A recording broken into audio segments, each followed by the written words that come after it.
Oh, so you went to the Cape. Yeah, very nice. Yeah.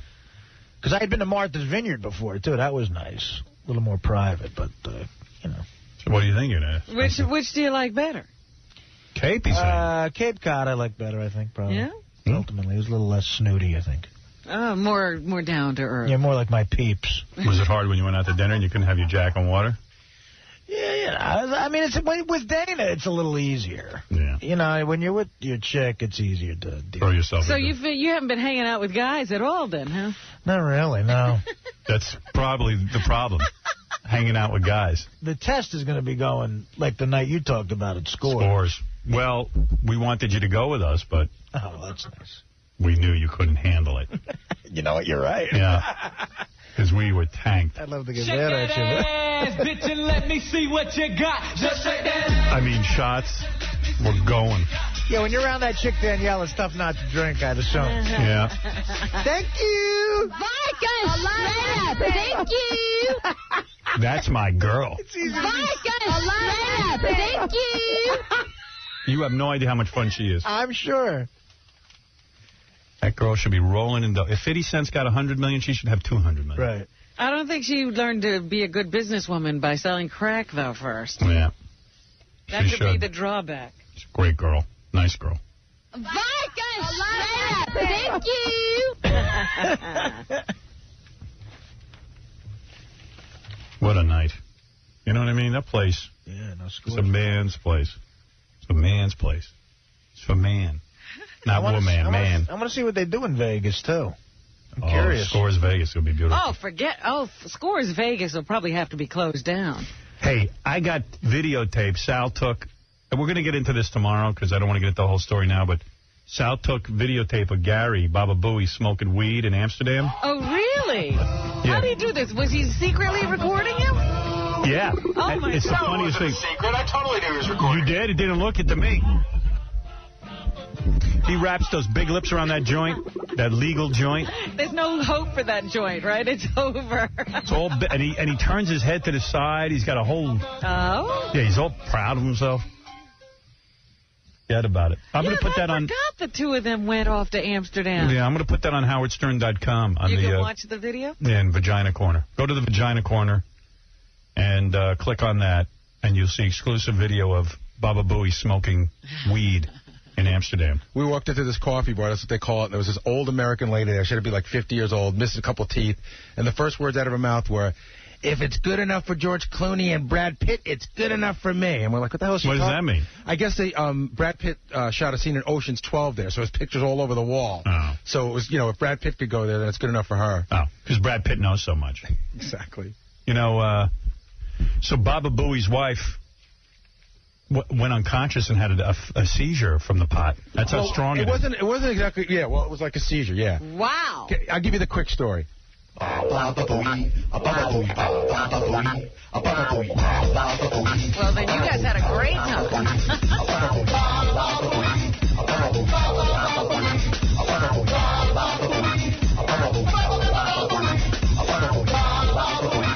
All right, here it's time for Sal and Baba Booey in Amsterdam. So I'll give you the quick part of the story. So we flew overnight. You leave at 6 o'clock at night. You land at like 8 o'clock in the morning. Get to our hotel like 9 o'clock, take a little nap. Noon, we're ready to roll. Now, we're there with the people of Heineken, who I have to thank. It was an amazing trip. And Gary said Sal was weird because all he thinks about is that there are legal whores there the whole time. He pulled me over to the side several times and goes, I could never live here. How could I live here knowing that they're around the corner? And I'm like, well, they're around the corner everywhere. And he goes, aren't you thinking about this? And I go, I got to tell you, I'm sort of not. Like, I thought about it when I walked by, and then I was gone. And I didn't think about it. And it left your mind. Sal, admit it. You didn't stop thinking about it until we left Amsterdam. My wife got so pissed off. Why? Because all I kept saying, let's go back to the red light district, let's take some pictures, let's look at some other people. She goes, you sound like a desperate pervert. Cut it out already. Could you ever say to your wife, look, let's go visit a whore and let's just mess around with this? I tried that. I go, hey, when in Rome, it's Amsterdam. I mean, can I get a free pass? Technically, it would be fun, Like you ride the donkey on the Grand Canyon. But how do you make it fun for her? Like, what's in it for her? Maybe I could get. I'm not as horny, so I could get to stay away from her. He won't sleep with her. It would be a relief. No, but would she ever like join you and like you'd sit in a room with one of them? Dude, she doesn't even do me. Think she could do a stranger behind a window? But maybe just do some light touching and nothing, huh? No way. Yeah. But I'm sitting at the bar and she's. Would you ever ask Mary for that? No, because she's not into it. I mean, I had the thought for a minute, like, maybe somehow she might get off if she watched while, some chicks dig that. And I go, she's into bestiality. And then I realize that's my thought. Right, you're having that conversation with yourself. Yeah, chicks that like to watch, I've yet to meet one. Yeah. I'll tell you who they are. They're the girls that you date. If you have a lot of money and you're hanging out in Amsterdam, a girl's going to say, hey, sure, let's give that a shot. There's no wife that'll do that. No, never. No married man is loyal in Amsterdam. Impossible. Absolutely impossible. There's plenty of guys. Were the girls hot? Smoking. Yeah, and we were out at Howard. We were out Tuesday at noon. And they were hot? I said to him again, that is so not the A-team. You know what's cool about this show?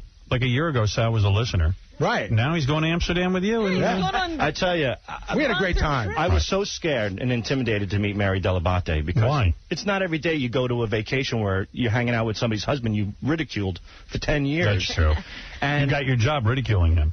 I was really, really worried. And at first I felt a little tension, but eventually I cracked her open. Here's the deal. She loves him. Oh, really? Sal made her laugh the entire trip. And not at my expense either. Really? And I love her. I swear to you. Before this trip, she was so dreading Sal. She did not want to go on this trip with Sal. She hated Sal. Yeah. Sal's a funny dude, I got to tell you. He's a funny dude. Sal's a good guy. Sometimes you got to calm him down because he gets into weird areas. Like I don't know if you know, in Paris, right? You go down what is it, Robin? The Champs-Elysees. Champs-Elysees. It's almost all Middle Eastern now. Really? You go there. We were like when you go out late at night, we were the only white people out there. It's like burkas gone wild. That's all. It's just towels. The Champs-Elysees? Yes. I don't even know how to say that. I didn't even know that. That's what you call it. Even now, I don't know that. Really? But it's a section of Paris that is clearly all Middle Eastern now. Wow. A lot of tourists. But I mean, we were the only. It almost would be like we were going minorities. to Harlem. You know what I mean? We were the only white people in Harlem. And their culture is they stay out really late at night. Did they think you were white? I don't know what they thought of me. Because you don't look that where's white. your burqa? Right. But they stay out really late at night, like 5-year-old kids and babies. We went to get a table at 2:30 in the morning at a restaurant, and we had to wait 20 minutes. Packed. Wow. Right? And Why? two people with kids. So Sal is doing a joke a minute, and Sal's wife's kicking him. She's like, we're not in the United States anymore. He's like, look at all these burkas. Making jokes. I remember that. So we had to reel him in a little bit. Was he drunk? It was funny. What are you saying was funny? It's just not a good idea when people can beat you up. I was doing that because Mary was getting a kick out of all the burkas. Women dressed as burkas. We put Gary in a burqa. No, you know what's weird? I thought that the Muslim people were supposed to not be into certain things. So you'd see these women in burqas with a ton of makeup on, and some of them weren't bad looking. Right. And I thought they were supposed to have like fake eyelashes and eyeliner and lipstick. And then you'd see them in But in a burqa, how can you tell they're wearing? Well, because the burqas only were they were the ones that were like forehead to chin. Oh, sexy. Well, so the eyes were made up. Right. Yeah, and the faces were made. You could see everything, and So that ain't a burqa, dude. But some of them were in burqas too. Right. It's like a curtain. It starts at their forehead and goes down to their feet. And but to go out. They're drinking at 2:30 in the morning. It's like a clan roll. What does Olive think of this? Drinking. She's wrapping herself up. Yeah, or boozing. Yeah. The works. They're eating shrimp like Gary. It's all over the place. Weird. They're all going nuts. And I'll tell you, that's why France is not helping us. Because the Arabs are assisting. They're funding the crap out of that country. Saying stuff like this. You know what, dude? You don't say that when you're sitting right there. You were saying stuff like that. Yeah, that's what I was saying there. All right, so tell me what happened when your wife passed out. So we get there, we flew all night. We haven't had anything to eat. Noon, we get on a little boat because Amsterdam's all canal. So we're going around a boat ride. As soon as we get on, Heineken, start popping them open. We're pounding them down. Right. We haven't even eaten lunch yet. Right. We're eating like these little tiny, Petty fours. Yeah, and then, 3 Heinekens and another petty four, like 3 Heinekens. Okay, but we're feeling good. So we stop and they say, let's go to a coffee bar. Cool. We walk into the coffee bar. The lady tells us it's, this is where Brad Pitt hangs out. So we sit down, a couple more Heinekens, and you go and there's a menu, and the menu tells you. And your wife's drinking like that too? Not as much, but she's drinking. She's drinking. There's a menu, and they tell you, like, one of it's called, gotta sit down. Like, after you smoke this, you have to smoke this sitting down. Right. You can't even be standing up. That's like the biggest stuff they have. The weed's so powerful. And then they tell you there's probably about 20 different kinds of weeds, and they're all different variations. We order pre-rolled 2 joints of the mildest stuff there is. What's that cost? $6. 2 joints, $6? Yeah. Mildest stuff. Yeah, mildest stuff, right? And big joints, right? Right. So the guy says... Is that the stuff you're smoking on Vagina Corner? Yeah. Okay, go ahead. So the guy says to us, here's what you do. You take 2 hits, wait 5 minutes. If you feel your heart start to pound a little bit or whatever, Oh, my he goes, God. come to me. I'll give you a sugar cube. Calm you right down. Okay. And this is the mild weed. And he looked at Gary and said, I'll give you... Yeah, I know. We did that things, joke, sugar too. cube. We did that joke, too. Okay, forget sugar about cube. it. What, horses eat sugar? Right. The guy said Gary wanted to give him a sugar cube. So first Goes they in for the weed? No, you're a horse. Well, first of all, I think they just give a sugar stick, but when they saw Gary, the guy goes, sugar cube. And I got pictures of this place. We'll throw them up on the website. I got pictures of everything. Sir, would you like a carrot? So we go back to the bar. We light it up. Send it around once. Everybody does Do their your thing, 1 hit. Right? Send it around again. My wife doesn't even take it a second. She's like, no, I'll pass on it this time. 1 hit. Right. Okay. It was phenomenal. Some of the best I ever had. Put me in a great mood. You're flying. But just like in a really happy mood. Right. Not wasted out of my mind or anything. My wife is sitting on a chair, and she starts to say, it's a little bit stuffy in here. I need some air. Maybe I said, you want to go outside? She's like, no, but it's like a little stuffy in here. Sal, going to be the good guy. Sal goes, Mary, do you need a sugar cube? And she goes, yeah, why don't you go get me one? Sal goes back to get the sugar cube.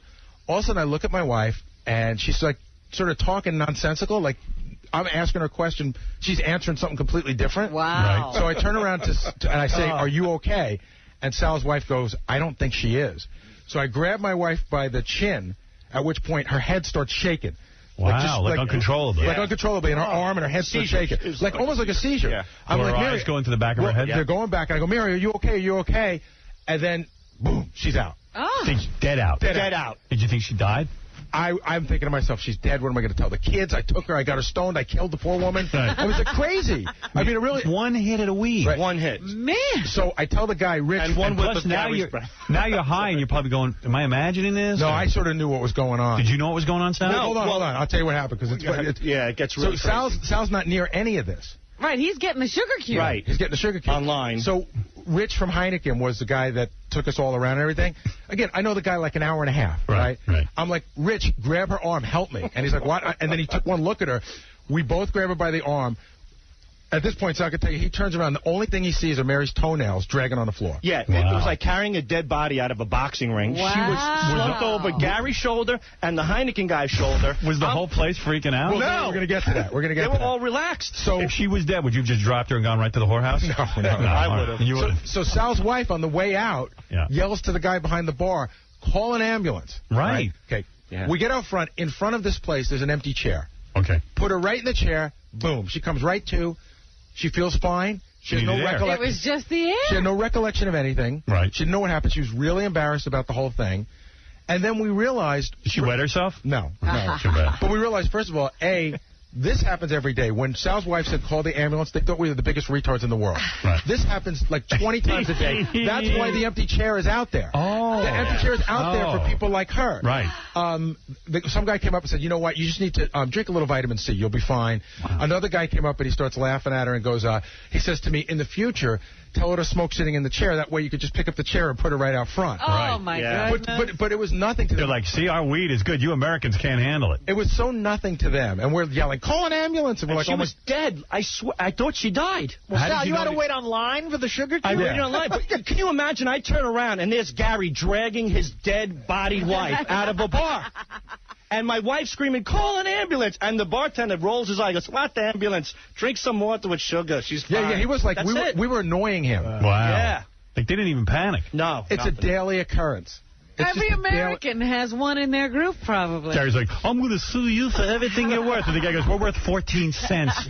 We sell free weed. We almost. give you all our joints. We have to sell 2 joints for $6. And Gary went back to the hotel and finished the joint. It was almost good. killed his wife. It was, you know what? In fact, I was mad because I wanted to take it to Paris, but it's illegal. Right. So we left it in the hotel room, but I was bummed. Gary leaves the joint in the hotel. I threw it in the garbage. What a classy guy. But Mary, she didn't do any She was more. done. Oh, That was it for her. But we were done. Howard, we were drinking, smoking weed, and also, when you see somebody almost die, talk about a buzzkill. We Yeah. were saying it was like a bigger buzzkill than the Anne Frank house. Just a Wow. big buzzkill. Hey, you're worse than the Anne Frank story.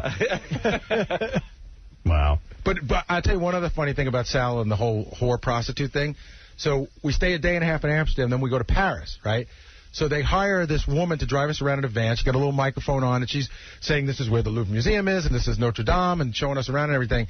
So Sal goes, oh, hey, do they have a red light district in Paris? And she goes, they do. But Sal thinks every country has a legal red light district. Right, yeah, it's illegal in Paris. So he thought it was legal there. And he goes, really? And he goes, and just there's prostitutes out there? And the woman says, yeah, there's definitely, they have all that. And Sal's like, can we go there? And she's like, well, they're not really out till night. This is at like 1 in the afternoon. Right. And Sal's wife's like kicking him. She's like, what's wrong with you? Yeah. And we had to explain to Sal that it's not legal in Paris. Like I'm retarded. Every city has a red light district. Yeah, we have one here, I'm sure. Yeah, Dominic. Yeah, what really happens is a hypoglycemic seizure. When her sugar level went so low that she passes out. Why does the pot bring it on?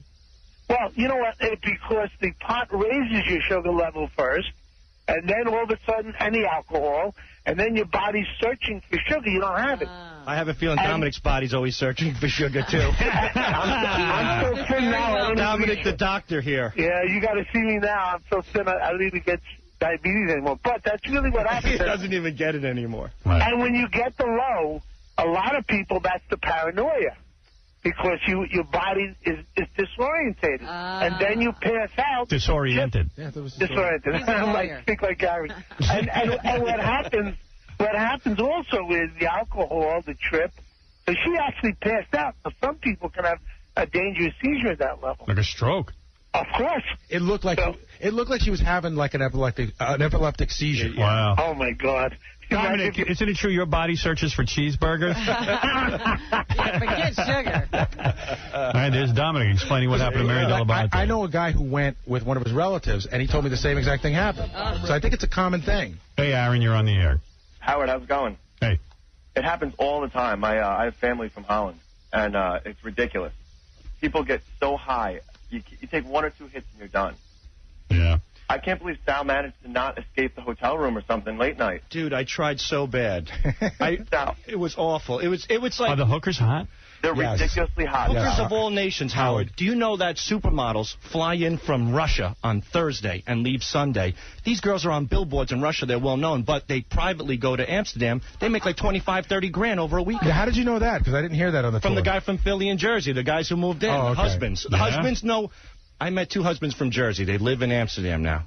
They're like, this is the best place in the world. Heineken takes care of us. They pay all our bills. And I go, what about the whores? The guy goes, $65. Everyone's exactly the same price. And he gave me the whole history on them. For $65. 65 euros. And you know that's gone up 65 euros. Euro. $80.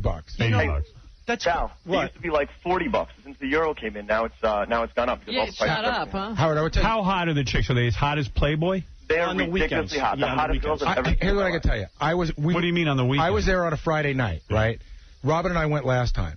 But even on the day that we were there, you go down one road and it's like just black chicks. You go down another road, it's like Asian chicks. It's a very segregated, so you know where you're going to get what you want. But we walked down this one road and they were like a bunch of like hot Russian chicks. It was like a... And then they have the locals. When you say hot, how hot? 7 to 8 As hot as like Savannah the porn star? Okay, here's the deal. As hot as Jenna Jameson? On Tuesday, they were 7s and 7.5s, right? Oh. When I went on Thursday, last time we were there, they were 9s and 9.5s and some 10s. Howard, they were phenomenal. Yeah. Annoying? $60. Annoying. No, I'm telling you, Howard. Dude, you can't believe chicks this hot are prostitutes. You can't believe it. $60. Wait a second. Across the board. 60 Are they as hot as Jenna Jameson? Yes. Yes. Some of them are 18, Howard. Absolutely. And Howard, some of them, they look like they're 15 years old. And I don't like young chicks. But Sure you don't. No, I don't like them that young. But I tell you, I am convinced if prostitution was legal in the States, I'm telling you right now, 30% of the women you know would probably be prostitutes. And I'll tell you why. Because it's accepted over there. And nobody has a problem with it. These girls look like cashiers at Kmart. You know what I'm saying? They're the everyday girl. You got the black, the Chinese, the young, the old, and they're all standing in the window smiling, ready to service you. Naked in the window? No, they're in lingerie. They got to be dressed. Bikinis or lingerie. And you're telling me there are girls that look like Jenna Jameson? Yeah. Yes. I asked them, why are you here? Why don't like Jenna Jameson? Like Jenna Jameson. You ask them why they're not doing porn. You can make so much money, and they say, oh, I don't want people to see me. Is there anyone who looks like Pam Anderson? No, I haven't seen it. They're actually all a little bit more natural looking. Better looking than Pam. But they're natural looking. Like, you don't see a lot of implants and a lot of that and no weird one, look. you guys didn't go, huh? I guess you couldn't get away from the Each wife. aisle, Howard's like a supermarket of vagina. And the first window's a black girl. The second window's a chunky black girl. The third window is 2 chunky black girls. It's like they bang out every fetish as you go down the line. Wow. And then the next aisle is like a young Swedish girl, and then 2 Swedish girls, and then a brunette Swedish girl. And the Swedish girls are as hot as Jen and James. They're hot, Howard. Dude, they are hot. Unbelievable. I will take a chunky black girl. Sal, did you find the alleyway and walk through there? Yes, that's where we did. Skinny alleys where the hottest chicks are. Skinny alleys. Yeah, Yeah, the alley it's skinny to begin with. It gets so small you can barely get And to you're it. saying skinny alleys the same price as fat Asian girls? Yeah, skinny alley's the best to go with your wife because my wife's behind me and she can't see my facial reactions because I'm winking to the girls and licking my lips. You know what? He was winking to the girls. What do they do? I didn't see. They wink back and they finger you in. You know, they wave their finger to come in, and I just shrug my shoulders and No, go. I'm a pussy. Yeah, They crack the door open. Oh, come on in, baby. I love you. Can you bring in your weed and smoke? Yeah, sure. Yeah, it's all part of that neighborhood. I'm telling you, Howard, how we haven't done a show from there. Let's It's go. beyond me. We have the only thing is the prostitutes don't want to be photographed. No. Right, they are very cares? private. But I could pay them €80 and say, come on over to the coffee shop. We want to interview you. Definitely. Right. So you can buy a $3 joint of the most amazing weed and take it to a $60 hooker. Exactly. Who looks like Pam Anderson. Exactly. And smoke the joint with her and then have sex with her. How much did Cape Cod cost you? Divide that by 69. Right. Divide that by 69. You would have had a different whore every night, sometimes twice, 3 times a night for And a week great straight. weed. And she's not telling you not to drink. How does that not beat Cape Cod? That's Howard, Cape Cod. The other thing. Think about that. It's not Cape Cod. It's Cape. Beep. Hey, can I talk about the picture that we took at the church? Disney Yeah. I don't So care. Sal's so funny. So we're in Paris. We're at Notre Dame, right? Right. Sal talks to everybody. I got to tell you, Sal's one of those guys just starts talking to anybody he can find. So our wives are up front in front of the church. It's a big courtyard and everything. We're in the back. There's these 3 girls from London. Sal starts rapping to them right away. Oh, where you from? Starts talking to them. One of the girls, she's a fat chick, right? With but huge boobs. Like this. So Sal's like, I really need to get a picture of those. And I'm like, what? So he goes, do me a favor. I'm going to ask the girl if I could take a picture with her, but don't take a picture of me. Just take a picture of the boobs. I don't want my wife to see me next to boobs. Yeah. So Sal goes and puts his arm around her, and I zoom in for him. You got that picture? Yeah, I got it. You put it up on the web? Yeah, I emailed it to Jason. Great. And then I made the, what symbol is this called? I don't know. Okay. The okay symbol, and the fat girl looked at me and goes, that's not okay.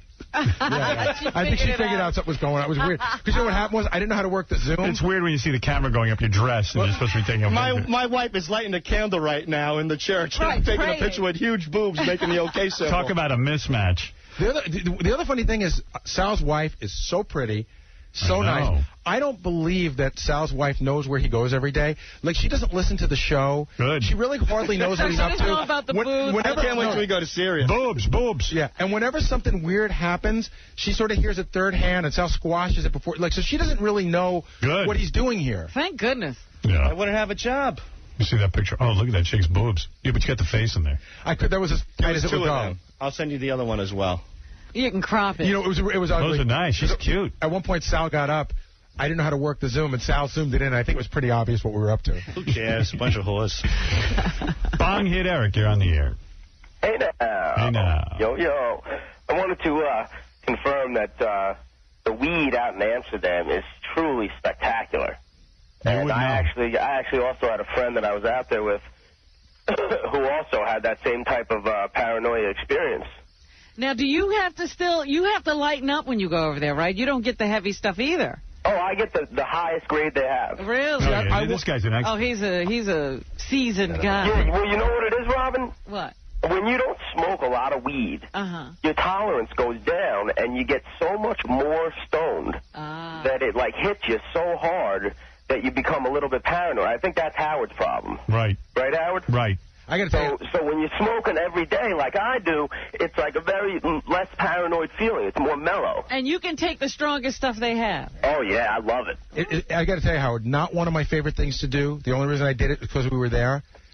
It was probably the best I've ever had. I mean, I have not felt that good in ages. It's great. It's great weed, right? A Percocet. It was beautiful. Is the strong stuff like heroin? No, I don't know. I never did heroin, but It's kind of like if you have a tolerance for it and you don't get that paranoia, it's like Gary's describing. It just makes you in a really good mood, and like maybe things that wouldn't be funny normally would be funny. Yeah. You mean Sal became funny? So, well, listen to this. Exactly. Yeah. So And you get hungry. I'm talking to the dude from Heineken, right? Yeah. Sal, my wife, this is before my wife passed out. Sal, his wife, my wife are behind me. So the guy from Heineken goes, you want to stay here a little while longer, or do you want to leave? So I turn around and I said, hey, guys, you want to stay here a little bit longer, you want to leave? And they all stare at me and start laughing. laughing. So I thought it was like some weird inside joke, and I go, no, really? Then they start laughing harder, and I go, what's so funny? And they go, we're stoned. It was your face. That was so funny. Bobo, you're on the air. Hey, how you doing there, Howard? Hey. I just got Barbara Bowie. Who got laid the most? Oh, I probably did. Yeah. Did you? Yeah. Did you get laid at all, Sal? Yes, Sal. Was there anything romantic? I know there was once. Foreign country. I was looking forward to a good night, and so was she. But kind of put the cart before the horse, you know, like on your mark, get set. I was at before go. Wow. Yeah. Really? With your wife, you too quick? Yeah. You know, my wife's a beautiful lady, and I don't get to see her naked. You know, Where was this, everybody in else. Paris? Because Paris is supposed to be beautiful. It was in Paris, and it's been about 3 But years. she had to be proud of you that you got a free vacation out of work. Got to Paris. She took off her top for me because we were in Paris. What do you mean, took off her top? Well, I got to see her top. You know, What do you... through and have sex. He doesn't have sex with his wife. She doesn't give him any sex. Yes, Sal. What's going on with that, Sal? She's got a hot wife there. She seems like sort of like, I don't know if the words, she's been with him a long time, and she seems like a little sort of fed up with his antics, although she loves him. Yeah. But it's just anything he does that's wacky, it's just, oh, that's just Sal. Yeah, but why doesn't she want to make love to her husband? That I don't know. No, apparently she did. Sal couldn't perform. She seemed to like him. There's no kids around. She said to me the other day, she goes, you know, you burp and fart at the table, you do these disgusting things, you pick your nose and everything else, and you don't. She listens for me to wash my hands after I go to the bathroom, and she sends my son in now to monitor me. Oh, geez. So, You know, it was funny. We would go out, and then go back to our room and, like, have an hour before dinner, go back out again. So I would get the reports from Sal, like, I got the riot act. Apparently I'm being too big a jerk and saying things I shouldn't say. I thought Sal was perfectly fine. I wasn't loud. I wasn't. He does get into like the She hates you, dude. No. He gets, like, you know how we talk about sex during the break? Yeah. Like when we're during the break. Like Sal could sometimes be like that. You got to remember that. You're in mixed company, Right. and your Like wives even the don't dude from hang out Heineken, like our wives don't hang out like that. The dude from Heineken, you know, Sal can be very graphic. Hey, I got to take a break. We'll come back. We got to do the news. It's 10 o'clock already. Oh, so. my. Man. Yeah. Well, anyway, it was a great trip, Howard. Good for you, man. And, I'm glad you enjoyed it. Thank you, Heineken. Thanks to Heineken. All right, and we'll be back right after these.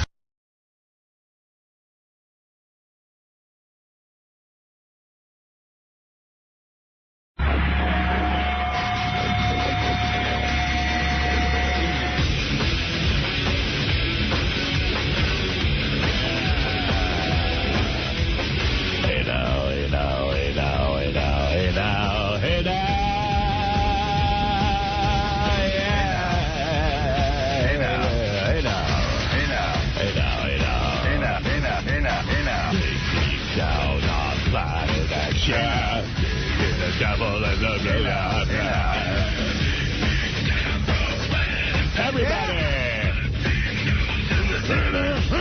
Yeah. Yeah. That's me. Yeah.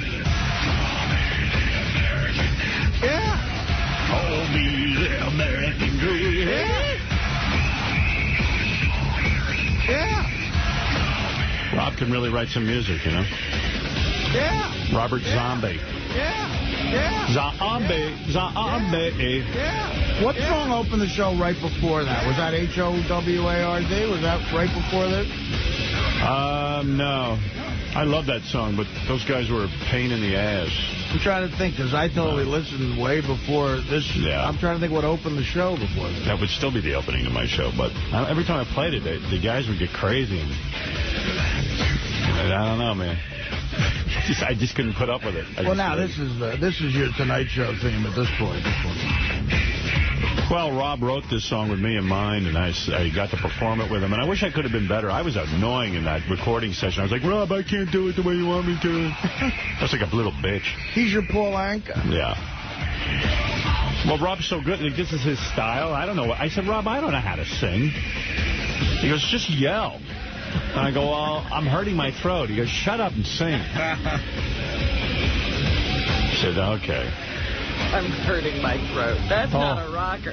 I was burnt. I'm not. I talk for a living. I was absolutely not a rocker. Get off my fucking rocker. Hey, now. I was listening back to the show yesterday. I'm cursing too much. I'm going to put a limit on my cursing. I'm every other word. Yeah, I'm out of control with it. You know? You know what? I noticed that. It's funny you say that. I noticed that you've been... well, I mean, you know, you get angry. I thought he came back in the new year with a new resolve. I noticed he was cursing right off the bat. Well, like, maybe he was just letting loose. I was listening yesterday, and I used shit and fuck in the same sentence. I was like, shit, what the fuck? And I was like, you know, what is that? You say that a lot, actually. Yeah, I was like, well, I never used to say that on the radio. Maybe it's, you know. You couldn't. Yeah, I mean, I got to a show without... But you know what? I don't know what to tell you. It's just coming out of me. Feels right. There's something so right. Yeah. Loving you. Yeah. If saying shit and fuck is wrong, I don't want to be right. I don't want to be right. So I had a big day yesterday. I ran home. I tried to squeeze in a game of chess because I'm obsessed. And I was tired and I lost quickly. And I was like, I'm an asshole. Like, you know what I learned? I learned you can't do everything in one day. Well, that's true, yes. Yeah, but I want to get everything done in one day. Plus, I had a million phone calls to make. Why would you think you do well in a very quick game? I don't know.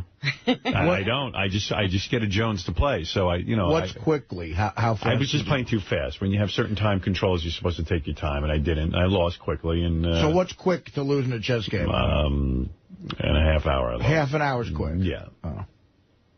But that's a good round of, getting in some chess. Yeah, well, but I don't like when I lose, and I was disgusted. But I had a lot of But you certainly don't learn anything either when you're not considering what you're doing. Yeah. And then I lied to Beth, because Beth called me. She was doing something for me, and then I said, I can't talk. I'm on the phone to Don. And she said, you're playing chess, aren't you? And I go, no. Wow. Now you're lying about chess. I said, chess is my girlfriend. Really? You're cheating on her with chess? Yeah, and she called me out on it. Called me out on it. She caught me. It is getting serious.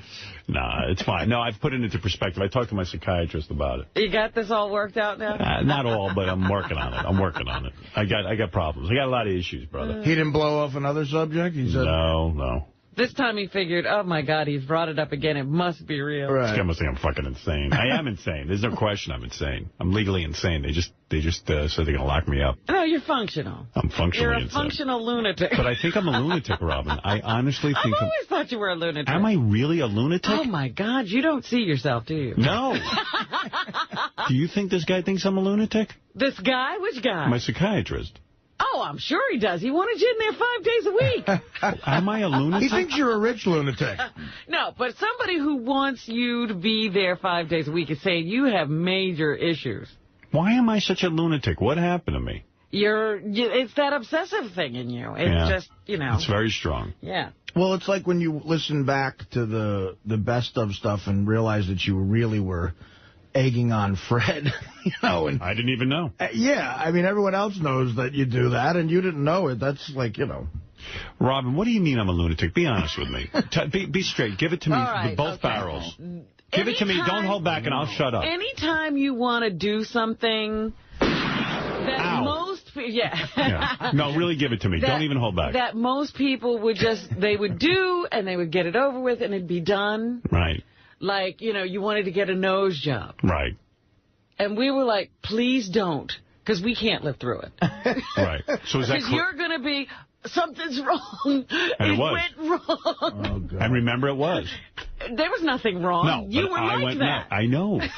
But is that the extent of my craziness? Extent? You don't understand how difficult it is for people to live with you during that.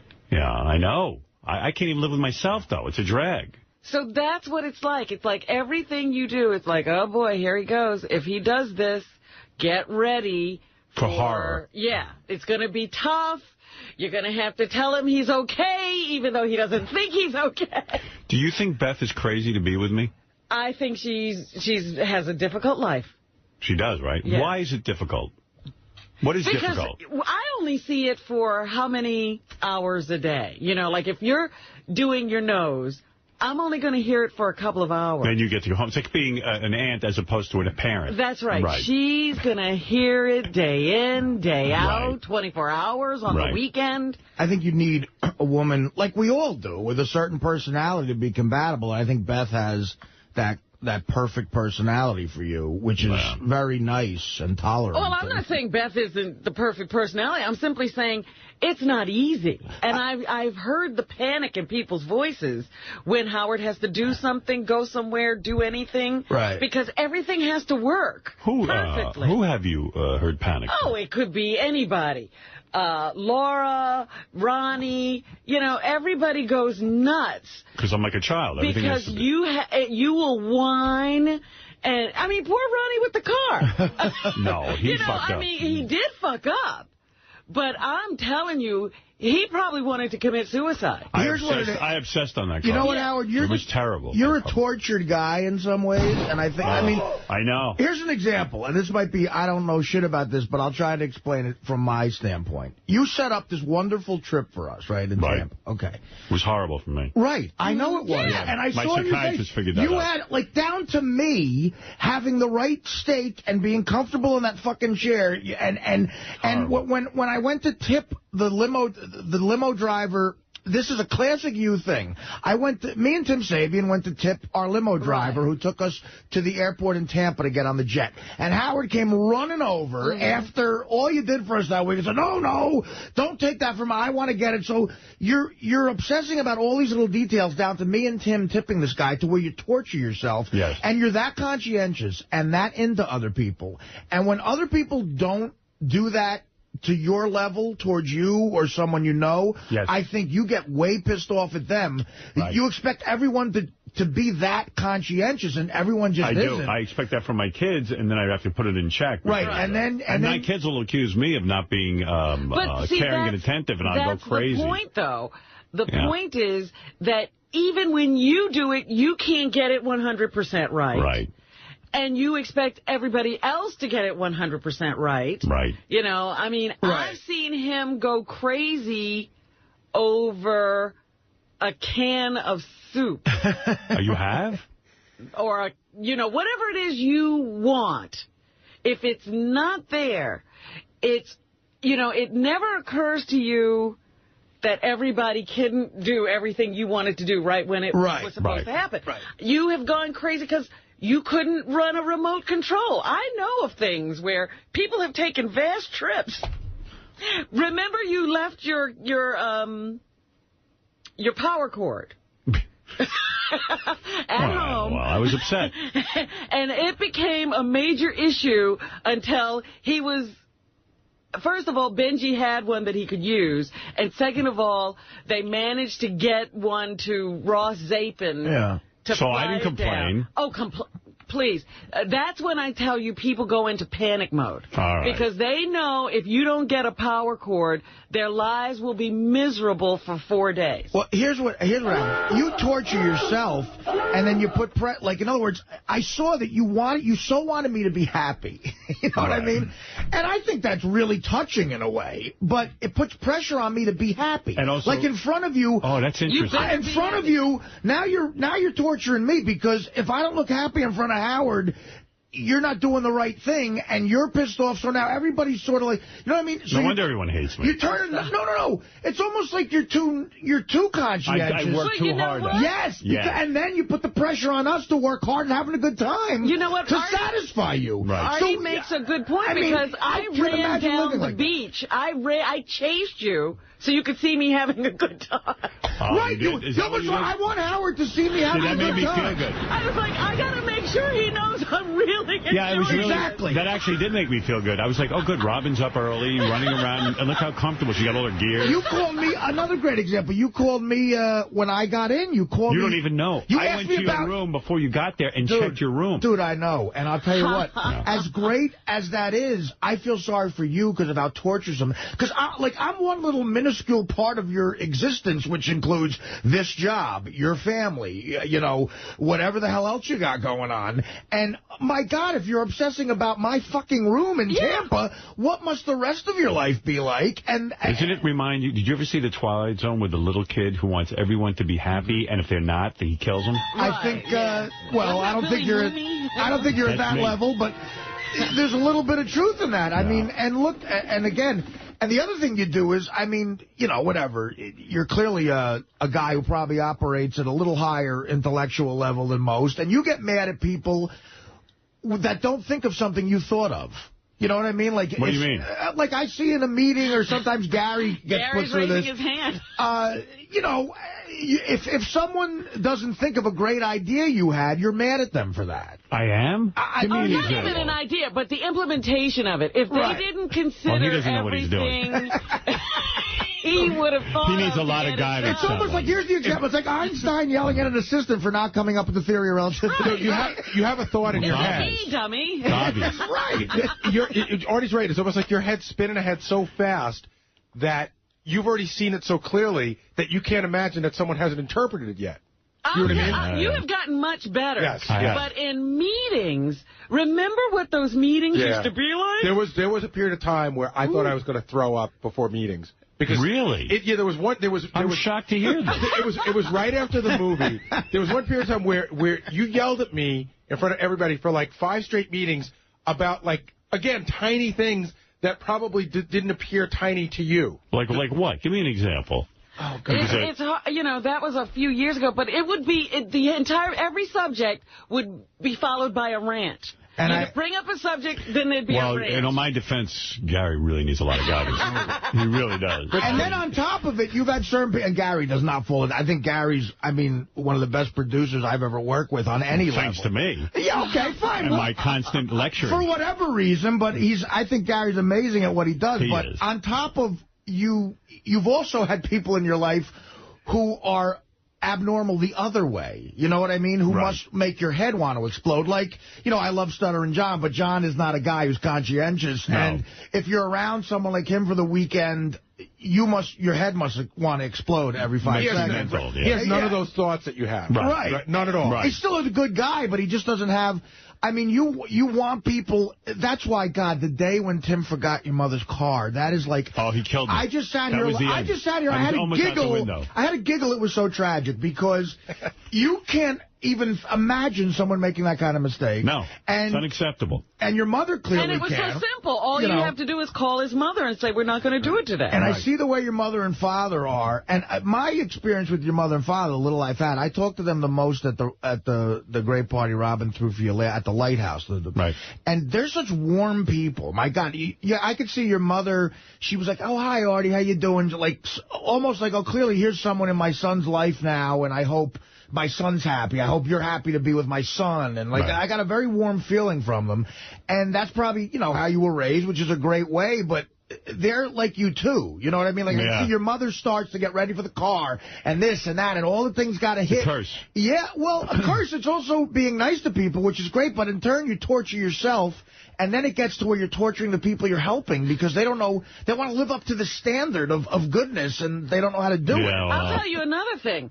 Howard notices things. He notices everything. Everything. That's the other thing. Wait a minute. If I throw the party, the next day he'll call me with a wonderful thank you, but he will notice everything down to what was on the napkin. Well, because I have an illness. It's uncanny. Things that you can't see necessarily. Nobody would notice them, that you put into the detail. That's what my psychiatrist said. And you're just doing it because you want it to be good, but Howard knows it was done. I track the movements of my psychiatrist's eye. Oh, Are you joking? God, no, crazy I'm not joking. What do you mean track the movement? I immediately look at him and I go... Does he have a different eye than most people? There's something wrong with your eye today. He goes, I go, oh, certainly all of your patients have noticed. And he'll go, he didn't even notice. He'll go, no one noticed. And I go, well, look, look in the left corner. And he goes, this is unbelievable that you would notice that. Yeah.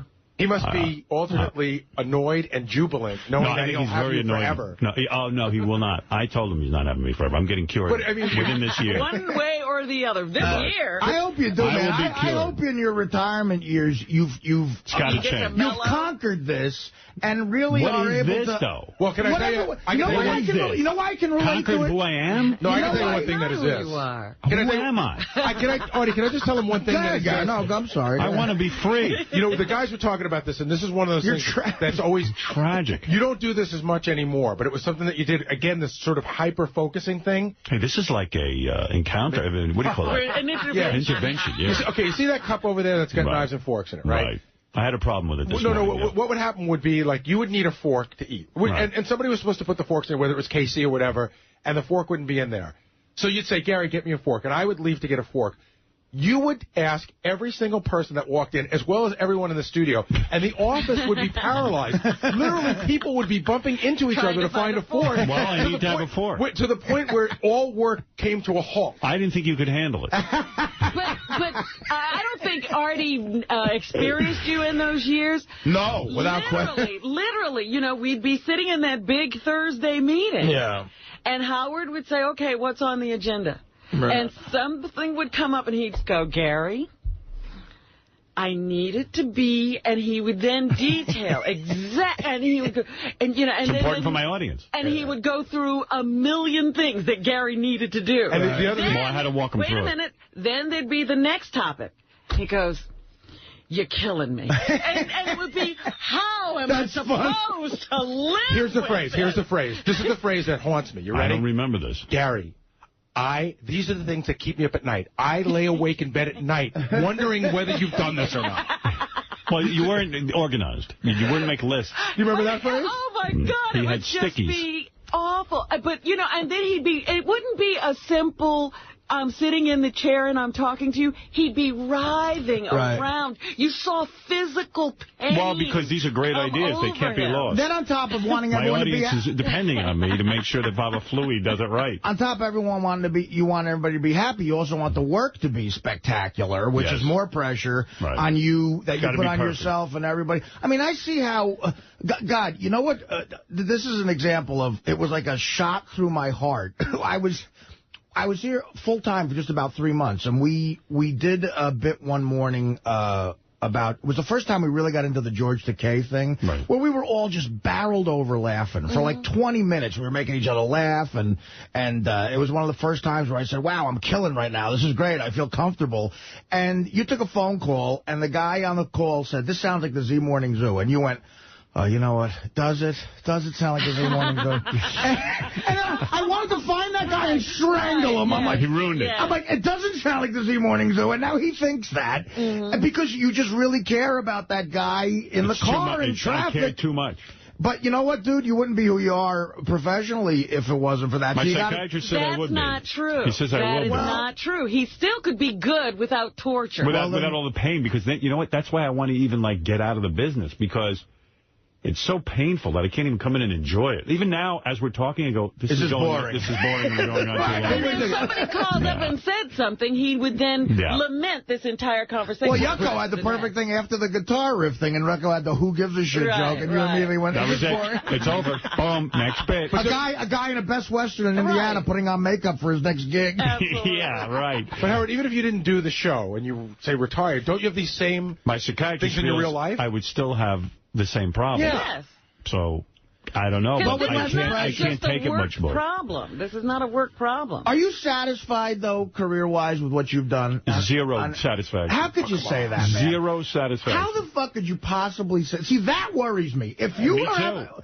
How could you not be satisfied with your career? If it ended tomorrow, you would be the Babe Ruth of radio. I don't see that. How are you dissatisfied? Like, what have you not done? It's not. It's just I don't know. I just don't feel. See, that's scary, man. It's all scary. That's scary. The other shit I think you could figure out. I understand that. At the end of the year, I came to Howard and I said, you should be very proud of this year. Right. And this pained look came over his face. Like, really?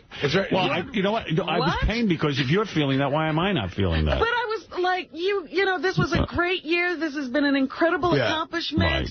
Right. You know, I think we have something that really works and is different than it was. And he goes, yeah, but what is it? And thank God you have, from the years I've worked here, thank God you have Robin in your life, because she does take the time with these nice parties to actually point it out to you. And I think, and she's someone who's fresh. You go, you know what, man, you're not being cool, so you can't do this weekend, or something like that. You've ground them and stuff like that. Fred, what are you going to be doing with the lovely Tess? You told me this, electroshock. Oh, really? No, I make her watch The Tonight Show with John's Wave. The Tonight Show! She really screams about that. No, it's usually timeouts or she loses a privilege for something. A new study says giving children timeouts is a more effective method of discipline than spanking or hitting them. I never hit my kids or spanked them, never. Dr. Paul Frick of the University of New Orleans says use of severe corporal punishment can put a child at risk for later psychological problems. I agree. It totally, like in the case of a boy, it totally emasculates them and you know, takes away their dignity. His team studied the effects of spanking and hitting on 98 children and found no positive effects. There's nothing positive of hitting someone. I mean, if you can't work it out. My old man, again, hit me one time my entire childhood when you swang like a cunt? No. It was the car. Although the cunt, that hurt more verbally. Right. When I wrecked the car, remember that story? He gave me a Charlie horse with his work boot. Oh, and I went down. I was like, oh. I was 16. I was grown up. I fucking wrecked the car. Come here, stupid. Yeah, right, exactly. If anything's justified. Were you really disciplined at all, Artie? Yeah, no, my mother... It doesn't seem it, does it? No, my mother had the wooden spoon, man. My mom had a wooden hanger. Really? Yeah. My mother had the wooden spoon out, and man, I feared that. She would run. She had a fucking bucket of them by the stove, and when I did something to piss her off, she'd run for it, and I'd head for the hills, man. Oh, well, you know what you should do now? You should get out a spoon and beat her over the head with it. Yeah, right. He said such measures as timeouts, taking away toys and privileges, and giving extra chores are at least as effective as spanking with fewer potential harmful side effects. There you go. And in California, a state assemblywoman wants to introduce a bill that would actually make it a crime to spank a child under the age of 3. Really? Yeah, I agree with that. It should be. I mean, if people don't have enough sense, you know, to be able to deal with a 3-year-old, they shouldn't even be having kids. Scott in Boca Raton, Florida. Hey, thanks for taking the call. Hey now, guys. Hey now. I saw Artie. We went to see him twice in South Beach. I sat in the second row the first show, but the second show, he went into a little bit of an onstage, sort of an ad-lib riff, where he talked about what's true and what's not true, and man, he said some of the funniest crap I've ever heard about Ralph. You were great, Artie. We love you, man. Thank you. What do you say about Ralph? No, a guy... Well, go ahead if you want. I'll say You say it, Artie. Let Artie tell the story. No one tells A guy yelled out... I'm sorry. In the middle of my act, a guy yelled out, Ralph's a fag. Right. And I just went into this thing. I said, you know what, guys? People come up to me all the time and say what's true on the show and what's just bullshit. And a lot of it's bullshit. It's all bullshit. You know, I'll tell you right now. You know, Howard's not really tall. Robin's not really black. I'm not a fat, drunk heroin addict. It's all BS. The only thing that's true is that Ralph is a fag. Ralph, you're on the air. Go ahead and Jersey. Oh, man, Artie. I mean, it was clearly we were joking around. The guy yelled it out. I didn't go into it, and they laughed at that. But. Hey, a couple quick things. You know, Artie, I was just thinking about you. You know, I think you should just go with the whole fat thing. Like, don't torture yourself. I mean, lose a couple pounds. Don't be unhealthy. Maybe like 10, 15 pounds. But, like, you're busy changing billboards, putting different pictures up. Like, clearly you want changing billboards? You want to be that other guy. You're tortured. I didn't change the billboard. I sent in I wasn't changed. I sent in a picture. Do the fat guy thing. Get new clothes. Like, be the big presence. You know, don't try to lose so much. Well, look at that. That's cool. That picture is... that. Oh, wow. Who's that? That's right outside the Lincoln Tunnel. Is that Janice Dickinson? That's outside the Lincoln Tunnel. Like, that's the busiest, like... I wasn't trying to be funny when Janice was here. I didn't know that was her on the cover of our DVD. I mean, it looks like a 19-year-old model. Well, you would... Well, when did she take the picture? Could be a 19-year-old. I thought it was from her modeling agency, like a model, one of the hot models. Oh. See, Ralph, you do make a point, but the thing is, you're right. This weight, though, is dangerous. Like, I'd have to to get to. Because if I lost 20, 30 pounds now, I'd still look like a fat guy. Yeah, you know? you're like 20, be Hollywood fat. Maybe like drop like 20 pounds. You still eat all that crap you eat, and you'll be happy. It's hard giving up the food. He's got a point, man. And what do you do when that billboard's up, and then people who don't really know what you look like, and then you? I mean, I think they know. All right, Ralph, what do you want, please? Also, I want to apologize to Robin for my comments about her being a newswoman, because clearly she was upset. I hadn't heard the thing about Robin's wrong. I hadn't heard it on the air. When I listened to the replay, she was really upset. I still don't understand why she was so upset, but she's a friend of mine, and I felt bad saying all that stuff. All right, Robin, there you go. Ralph is apologizing. Do you accept his apology, or do you say no way?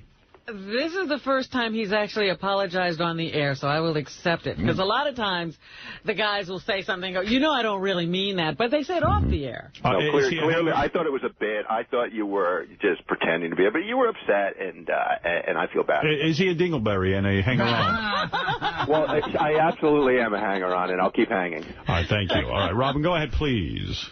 Well, that was a touching moment. Yes, very. The president gave a State of the Union address last night. I hope he said it was a mess. Man, I tried to watch that. They always start off, it doesn't matter what's going on. The State of the Union is strong. We just got a few problems we need to look into. It doesn't matter. And mostly the president...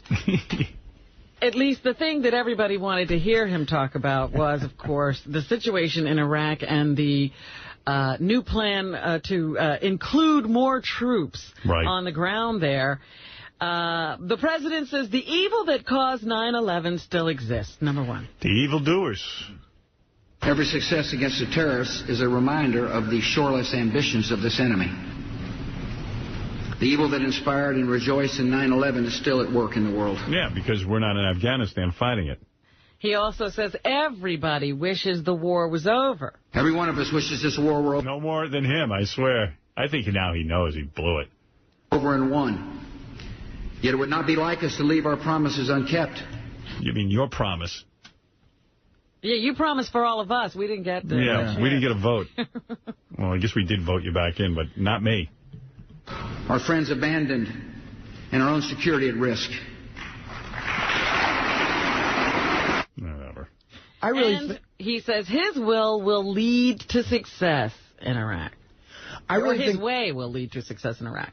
I really think that for the next election, if Hollywood's going to get behind the Democratic, candidate, there really should be some sort of test you have to go through to see how cool of a celebrity you are, because the uncool ones fuck us up, I think. Like Howard, I think you'd get through. Springsteen, okay, that's cool. Ashton Kutcher, shut up. Stay away, yeah. Because there's a lot of people in this country who just vote the opposite of what that jerk-off says. I guarantee it. My fellow citizens, our military commanders and I have carefully weighed the options. We discussed every possible approach. In the end... Now we know it's fucking crazy. Yeah, but we're here. All right. Anything else? And he says it's also time for the Iraqis to step up. People of Iraq want to live in peace. Oh, yeah, they're going to step up the same way he stepped up in Vietnam. They're not stepping up to anything. They don't know what they're doing over there. They don't even know what to believe. They're scared out of their brain. Well, he's really talking about that government we installed. Yeah, that government. We leave, that government's gone. It's time for their government to act. Iraq's leaders know that our commitment is not open-ended. They have promised to deploy more of their own troops to secure Baghdad, and they must do so. Yeah, or what? No, it's a real mess. It was poorly executed, poorly planned, and poorly thought out.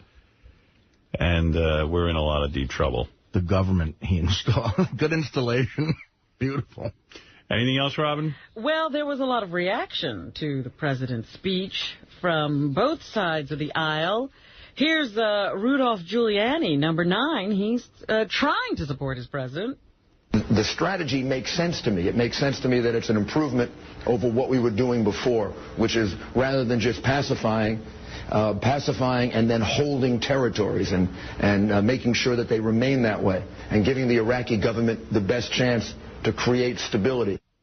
However, freshman Connecticut Democratic Congressman Chris Murphy says that the president isn't listening to anyone when it comes to the Iraq war. Number 10. The president continued to show that he's living in a fantasy world. His belief that we can somehow win this war with only 21,000 additional troops in one city runs counter to all of the opinion that he's gotten from his military and from foreign policy experts. It's laughable. That guy just hit it right on the head.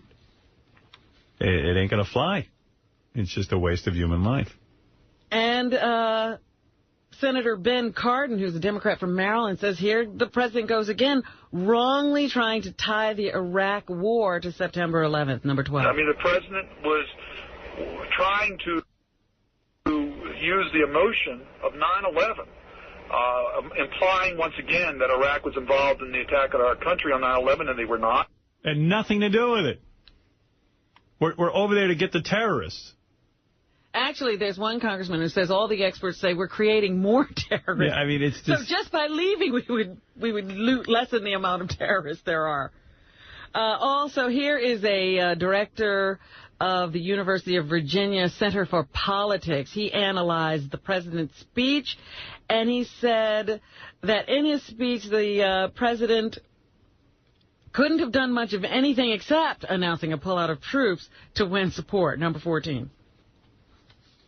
It was not a particularly effective State of the Union address, but maybe under these circumstances it really couldn't have been. I don't know if the greatest orator ever to live could have changed the grim reality facing President Bush. So there you have it. The president also touched on some domestic issues, including wanting to reduce the nation's consumption of gasoline or oil by 20% over a certain amount of time. So the State of the Union is strong, but we have some big problems. He wants to deal with health care, Iraq, and our dependence, or addiction, as he said last year, to oil. Did you watch it all, Robin? No, I didn't watch any. No, I turned it off after American Idol. Now, you know how usually the insane with the applause. This was the first time he's talking in front of an mostly Democratic Congress, and it didn't seem as enthusiastic as the last. It's hard to muster up any enthusiasm. Yeah. Hey, where's that tape from American Idol, Gary? What page is that on, real quick? Even the Republicans aren't all that enthusiastic about this surge idea. Right. On the JD page in the far right in yellow. Okay. Here's the chick from American Idol misusing the English language. Meanwhile, another Memphis belle was headed into the auditions. My style is very important. It has to be. No, it works in with my confidentiality. It boosts my confidence in many, many ways. That's pretty good. Now, she could speak better. I didn't think the statement about Jamie Foxx earlier was true, She's a but bad this role woman model. could speak better. Robin, is there any other news that you need to get to? Please. Yes, the little boy, he's now a 15-year-old boy who was kidnapped 4 years ago, who was just returned to his Missouri family. Well, that family just received a windfall.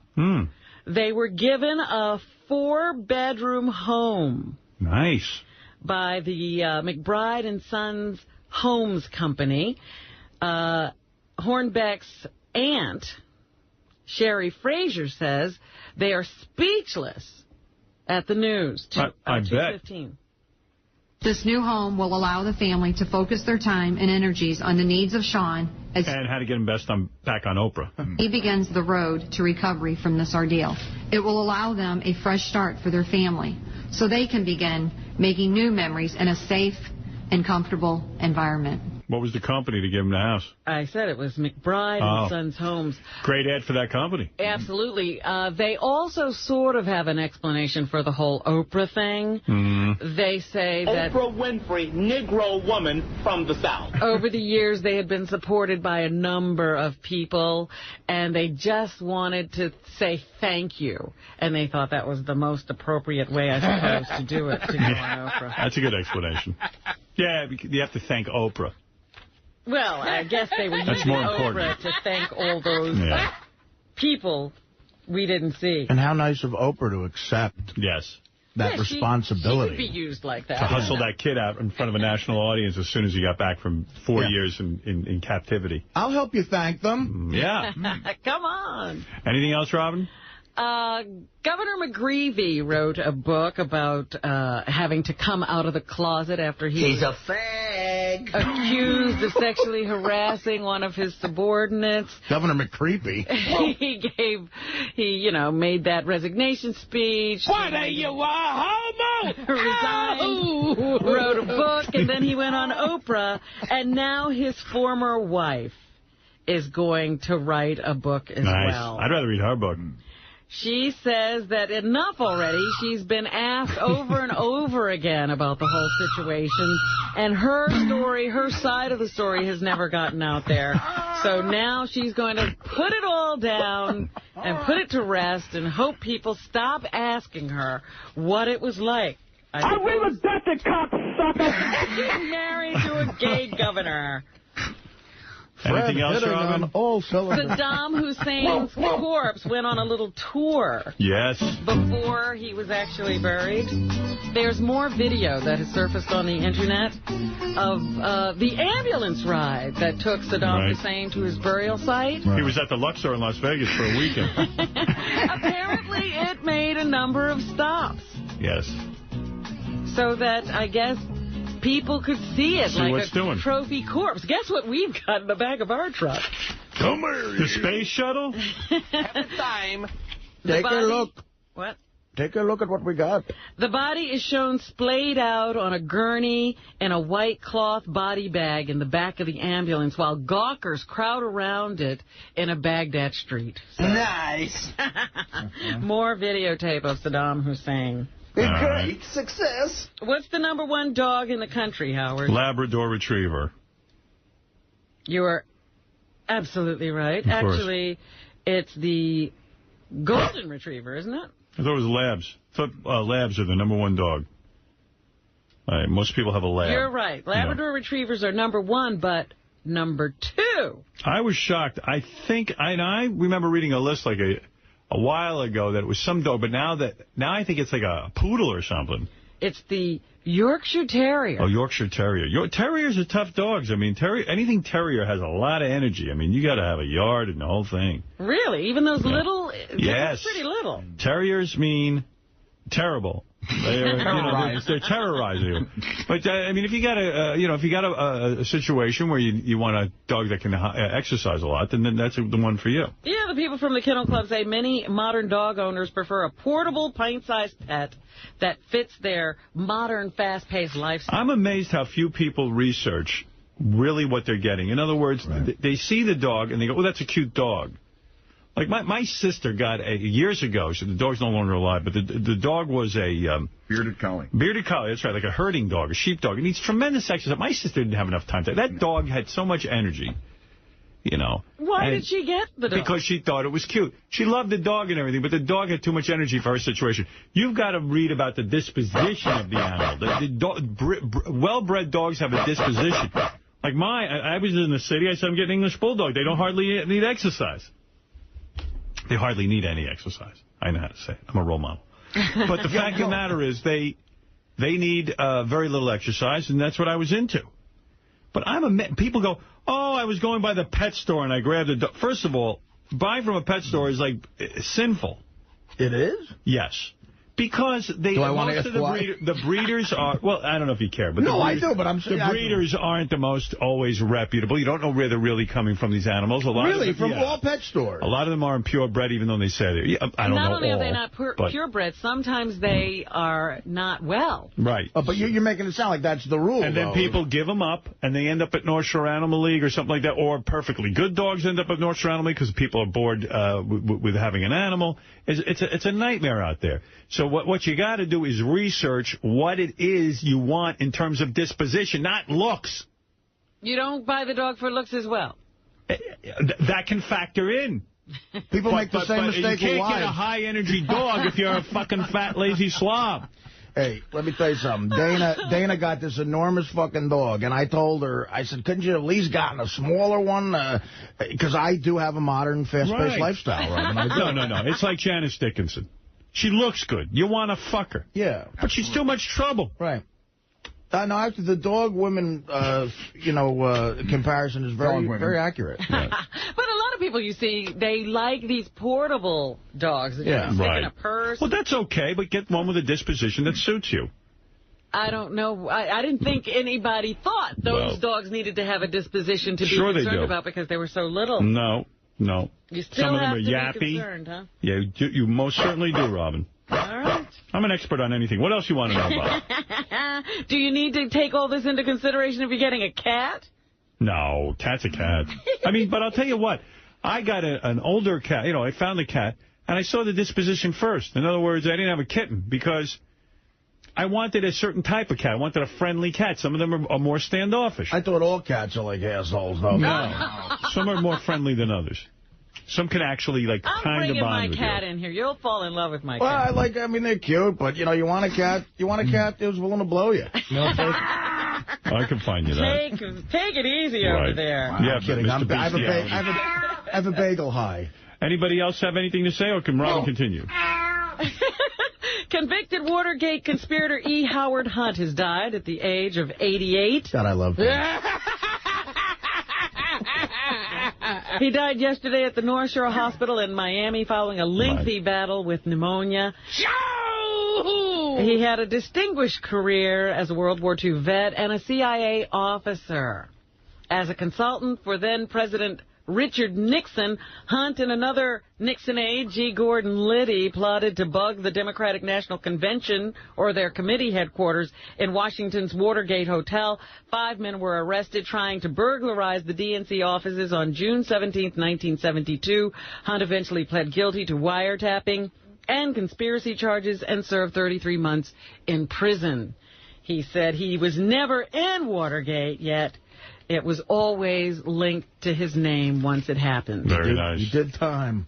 He did his time. Yep. 88 years old. He was also a novelist. Yeah, he wrote spy novels. Yeah. Anything else, Robin?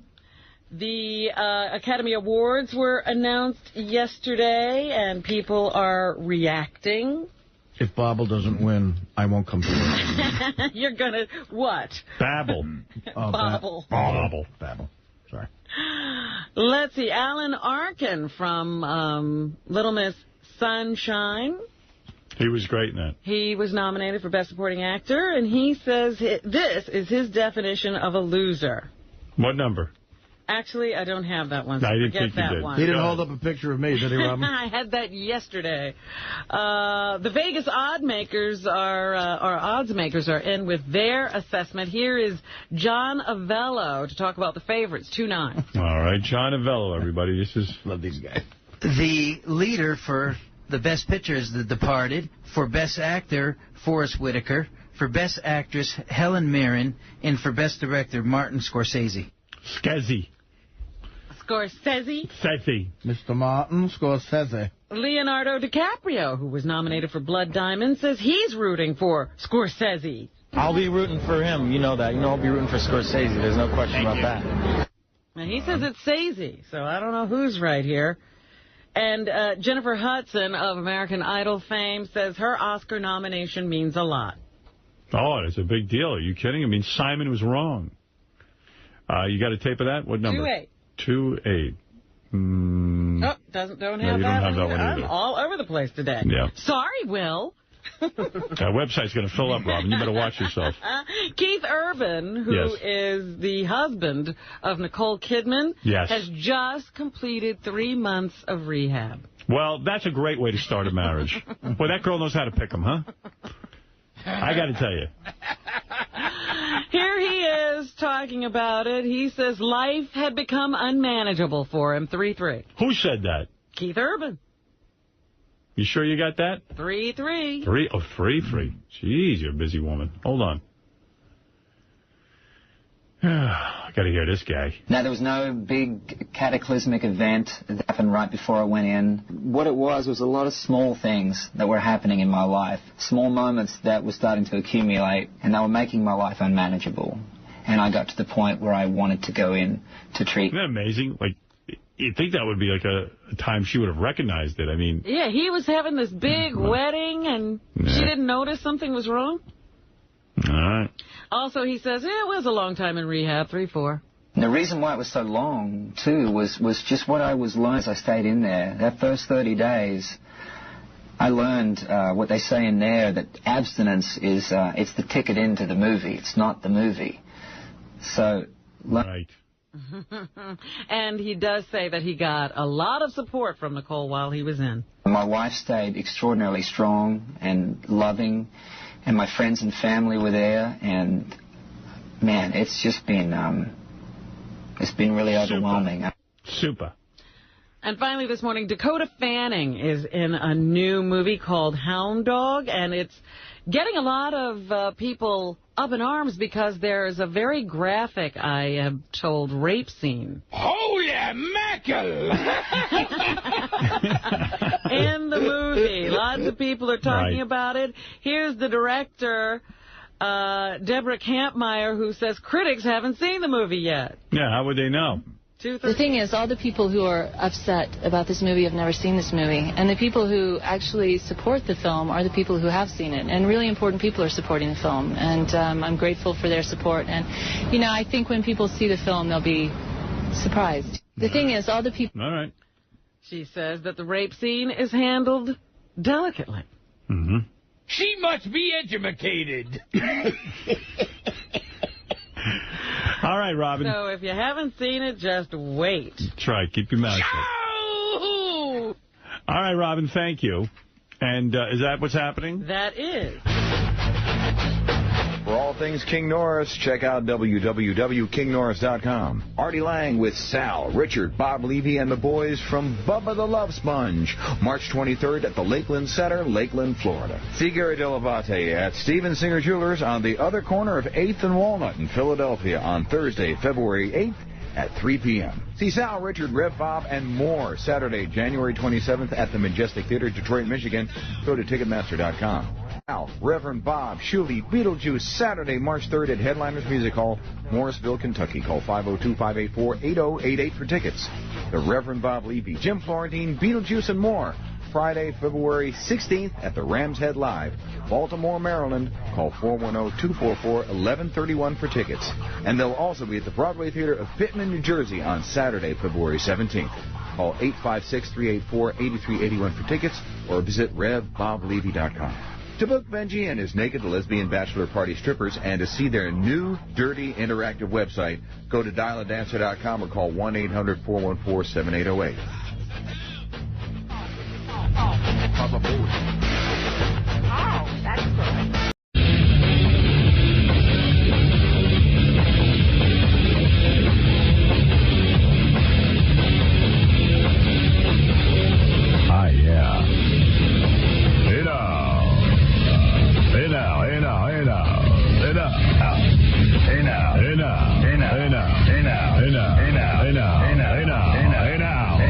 All right, everybody, hey now. Hey now. Oh, good morning, everyone. It's shut up.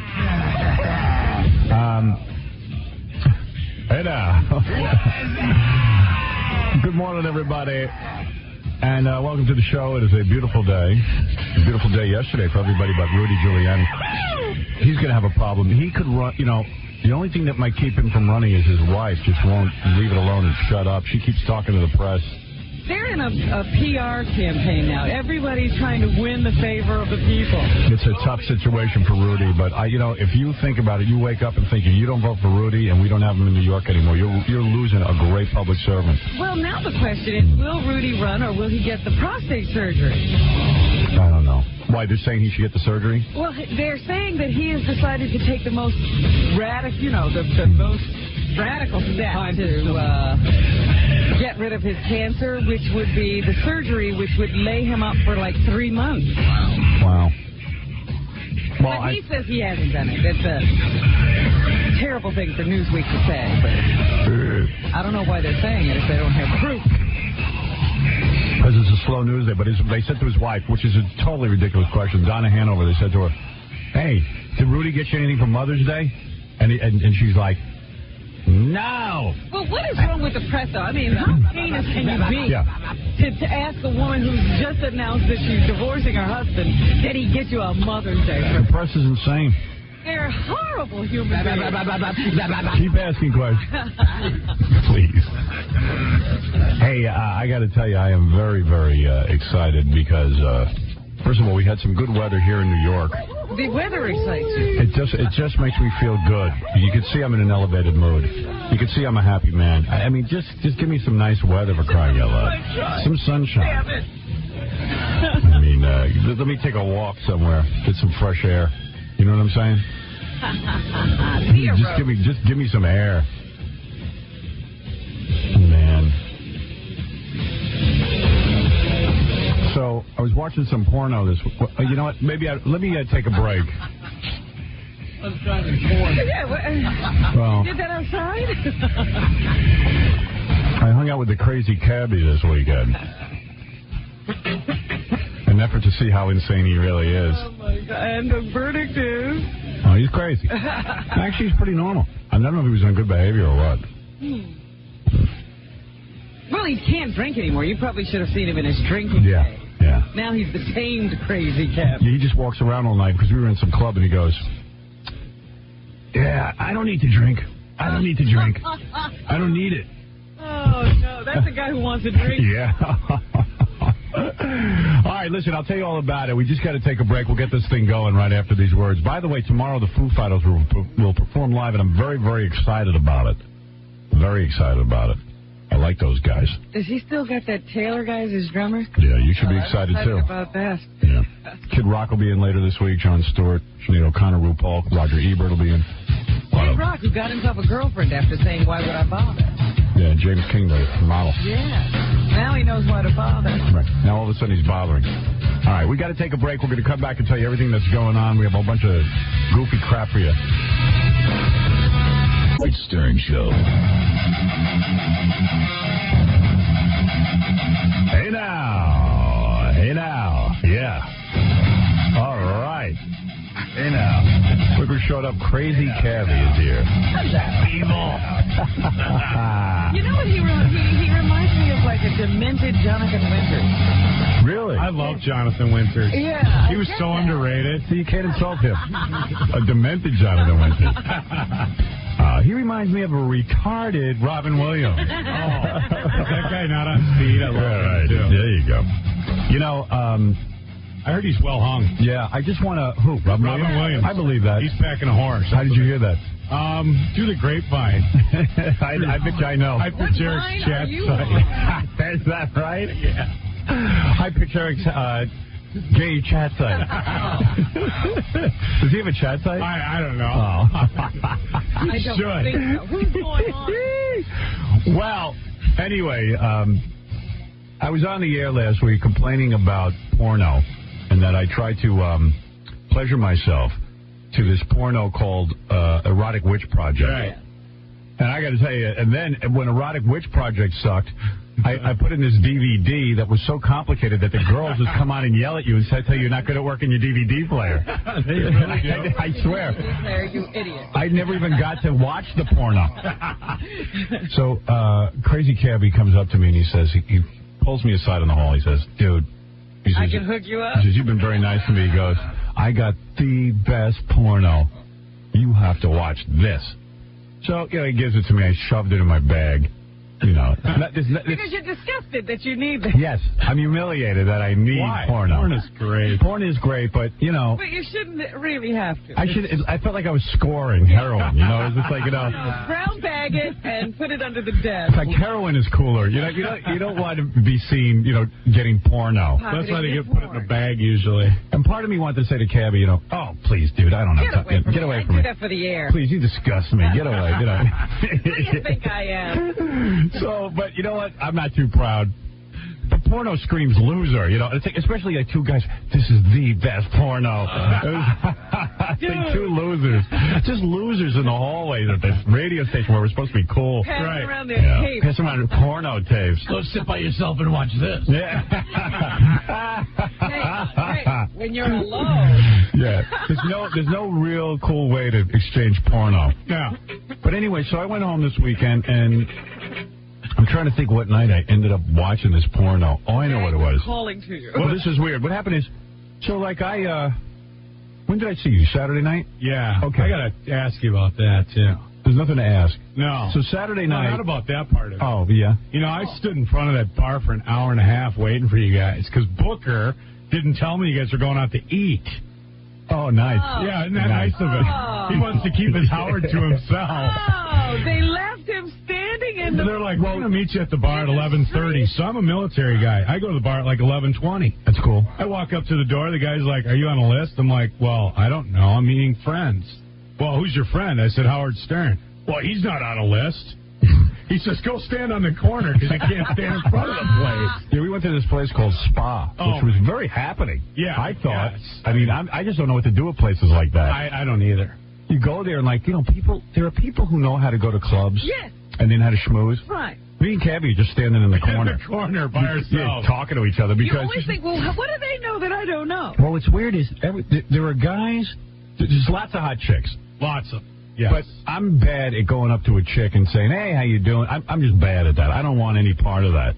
I mean, I guess I'm shy. I don't dance, and it was like a dance club. Yeah, so, like, all the cool guys have, like, a dance move. Oh, yeah, they do. Dance up to girls? They, like, dance, and they look good doing it. I admit they look good. Dancing by themselves, but you don't know. Yeah, and as far as I'm because concerned, there's so many people there, there's girls right next to them. Yeah. We were there with some South African dudes, and they all knew how to dance. And they were all, like, dancing. Is that where they were from? I thought they were British. No, I thought they were Australian. And I said to the guy, hey, man, what's with you guys from Australia? He goes, we're from South Africa. I know, you're supposed to notice those little changes in that animal. Yeah, right. I'm like, oh, and the guy's all insulted, and I'm like, dude, no one cares. I said, how is it growing up in South Africa? Don't they, like, take advantage of black people? He says, we grew up in an isolated community. It was great. I was like, oh, okay. It's great for white people, but it's isolated. I go, I don't even want, I don't want to get bummed out because I'm going to get all upset. So, anyway, we go to the club, and there are guys who know how to dance and crap, and like they shake their ass, and like their arms are up in the air, which is kind of gay to me. Right. You know what I mean? But they know how to dance, and there are chicks there. Chicks just get up on sofas and stuff and start dancing. Really? Like go-go girls, like Goldie Hawn on Laughing or something. And I'm just like, whoa. I mean, they're not paid. They just do that. Yeah, they're just having fun drinking. And then, like, there's this really hot blonde behind the bar, working the bar, and she's dancing while she's hardly serving drinks. It was like Solid Gold, that show they used to have. Yeah. Everybody. The employees are dancing. Yeah, she's dancing, and she gets up in the bar and is dancing, and I'm like, I'm so out of it. I'm such a loser. I don't know what to do. Do I raise my arms? Do I jump on a sofa? I thought Cabby would be kind of a wild. I think he needs alcohol. You got to go back to drinking. It's not my element. He didn't notice when he wasn't drinking. I thought he was going to be an animal and stuff, and like picking up chicks stuff. And he's like, he's very calm. He's just like, hey, how you doing? Well, it was a new situation. I had never hung out with you before. Yeah. It was, I'm evaluating. I was looking for the sniper in the room. You looked as lame as I was. The two of us were the two biggest lamos in the room. I love guys who, when there are girls around, they still are looking for other guys. Yeah, right, yeah. Without booze, you're a fraidy cat like me. So, I don't know, but... Yeah, so it was cool. I mean, we had a good time and everything, but I guess we had a good time. I got the hell out of there. Yeah, it's not my. I left about a half hour. Dance clubs are not me. I left about a half hour after you. Did you? Yeah. So you cut out. Yeah. So listen to this. Well, I don't drink either, so it's like if I hang out there long enough, that vodka starts to look real good. Cabby found us at this restaurant, right? So a bunch of us go over to this club. I had to call for an hour to try to find someone at this restaurant. He's wandering the streets looking for Yes, because no one wanted to tell me where the hell you were at. Well, I heard we were meeting at the club at 11:30, quarter to 12. Right. And I'm standing outside the club at 12:45, and no one's there. We didn't get there till 12:45. Right. Yeah, but what was the dinner thing that he missed? Oh, I was invited to dinner. So I went with Ralph to dinner with a bunch of people. Oh, I see. And everyone said to me, well, hey, like Booker said, he was going to call Crazy Kevin and all the guys and say, listen, we're going to all meet over there. Booker was supposed to get everybody in. And then whenever you show up, you show up. It didn't have to be exactly at 11:30. But you couldn't get anybody into this bar unless you were somebody. We would not have gotten in unless he wouldn't have been. Right. I mean, it was really. So if you show up without Howard, you have to stand on the corner. Oh yeah. Then when I got an awning down there on 14th and 4th Avenue. When I got in, I put my arm around Cabby and I said to the guy at the door, "This is my buddy." Right. And the guy had to kiss Cabby's ass. It was good. It was pretty good. It was pretty funny. So anyway, getting back to it, the porno. Yes. Oh, but I got to tell you a funny story about him. What? So we go in the car from the restaurant to this club, and a couple of chicks pile in with us, and some chick had to go sit on Cabby's lap because there was no room in the car. Right. So Cabby is doing real good. The chick's kind of actually liking him, like talking to him and everything. And all of a sudden he goes, excuse me, but you have a great ass. It feels so good on my leg. She hops off his leg, sits on the floor of the car, and she won't even go near him. I know exactly what kind of guy he is now. Yeah. I go, dude. I was saying it because, sometimes women have bony asses, And they'll, like, dig into your leg if they're sitting on your thigh. Right. So I was, like, saying, you know... Yeah, but a woman doesn't want to get the feeling that you're getting aroused while she's sitting on your lap when she doesn't even... You getting aroused, dude? No, not at all. Actually, I was kind of climbing back inside because it was so tight in there. And I'm a big guy. I need to spread out. Yeah, so he got her off his lap real quick. But, Right. He reminds me of a guy, you know, when I was in the military. Right. So there was this guy who couldn't get any women, and one of the guys felt bad for him, says, look, I'm going to take you to a club. And he says, I want you to dress nice. So he shows up to pick up the guy, and the guy has a T-shirt on that says, happiness is a wet blank. Wu-Tang like kind of word? Yeah. Okay. He's going to pick up women in this shirt. Yeah. I'm not like that. I'm actually he wasn't that I'm bad. a gentleman. Well, it's the same kind of thing. But you're a gentleman up to a point. Right. So good. I'm a pig. Yeah, but it all boils down to because I'll tell you why he is a pig. Wait, I got more stuff. So he hands me a porno on Thursday here at the radio station. Great title, by the way. What would the Planet of the Gapes? Planet of the Gapes 3, Destination Uranus. Right. Okay. So wait a second. Hey. So he's following me around the radio station. I'm thinking, dude, I got the best porno. Planet of the Gapes, Destination Uranus. Planet of the Gapes 3. You know, when a guy knows the title of porno, The whole series, you know Planet of the Gapes. you know he's watching. Like, I used to work in the business. I mean, when I was like 18, I was running a porno joint. Sure you were. All right, anyway, so... What were does that you? have to do with today? I'm just a fan. You know, just because he left the industry doesn't mean he just Exactly. ignore it. My connection. Right. So he's like, dude, Planet of the Gapes 3, Destination Uranus. And I'm like, you know, and every minute he's telling me this, and it's not a cool thing to be saying and saying the name of porno. You're supposed to say, I got a good porno, I got to lend it to you. Or just Right, a movie. you shouldn't even know the name. I shouldn't know the name. I'm crass. So he knows the names of too many movies. He knows the stuff. Yeah, right. This I guy's do you. know the stuff. This guy's whacking it every minute. So anyway, you can tell. Chronic. Yeah. So Thursday comes up to me after the show and he goes, dude, this is it. And he hands it to me. I go, put it in a bag or something. Yeah, don't hand it to me in the hole. It's a big box, big giant box. Chicks with their anus. Right. You know, it's an anal film. He goes, this is the greatest anal film. The greatest. And I'm like, okay, man, great. So, you know, figure, okay, what the hell? I took it from him. And I quickly threw it in my little shopping bag. Yeah. My trick-or-treat bag. You couldn't wait to watch it. No, as a matter of fact, so I get home, and I'm going through my mail. This is Thursday evening. And I say, when my kids are coming in for the weekend and everything, I say, I got to hide this somewhere. So I'm like trying to hide this porno. You can't Planet of the Gapes around with your daughters. My 3 daughters have Planet of the Gapes, Destination Uranus. And there's pictures all over the volume 3. Yeah. Like, hey, Dad, you got the other 2 volumes? Right, yeah, what happened in the first? Yeah. Same thing that happened in the third, I'm sure. Right. I'll get to your phone calls in a minute, by the way. I see there's a lot of people on the phone. But, okay. So I find a hiding spot for it and everything, and I forget about it, which is very cool, I think. I think that's very cool. Right. It's like forgetting where your You crack is. forget about it. You put it to the back of your mind. Yeah, I was kind of proud. Like Thursday night, had a great night, blah, blah, blah. Friday night, great night. Everything was cool. What did I do Friday night? I'm trying to remember. I don't even remember, but everything was cool. Oh, Friday night, yeah, my daughter's birthday party. Oh, wow, cool. Whole thing, you know, threw a little party for her, and that was successful. Wow. Saturday, out to Long Island, hanging out with Ashley, go to my mom's, give her Mother's Day gift. Got her earrings, got her flowers, got her the whole thing. You didn't mistakenly bring a No movie. dinner? No. But for Mom? No dinner because I had the kids. No, believe me, I did fine. So I didn't want to deal with Sunday traffic and everything. So did all that. Got into the city. Went back to sleep Saturday night, go out to dinner, hang out with the guys. Yeah, get together with the guys. Okay. But there was a glitch in it. Sunday morning, after being up till 4 o'clock in the morning, I wake up at like 8 o'clock in the morning. I can't sleep. I've slept for 4 hours. You're frisky. Now I'm freaking out. I can't sleep. It's Planet of the Gapes week. Wait, I get up. I'd forgotten completely about Planet of the Gapes. I get up. I'm eating. I think if I eat, maybe I can fall back asleep. What are you eating? Ate a couple of egg whites, some toast. You know, sometimes if I eat, I can fall back asleep. Sometimes I'm really hungry. Because I've been dieting, trying to, you know. Yeah, but you get in the kitchen and whip up the egg white? Yeah, I do. When that happens, I'm up for the rest of the day. Yeah, so am I, evidently. So, you and me are very similar in that respect. So, all of a sudden, I'm pacing.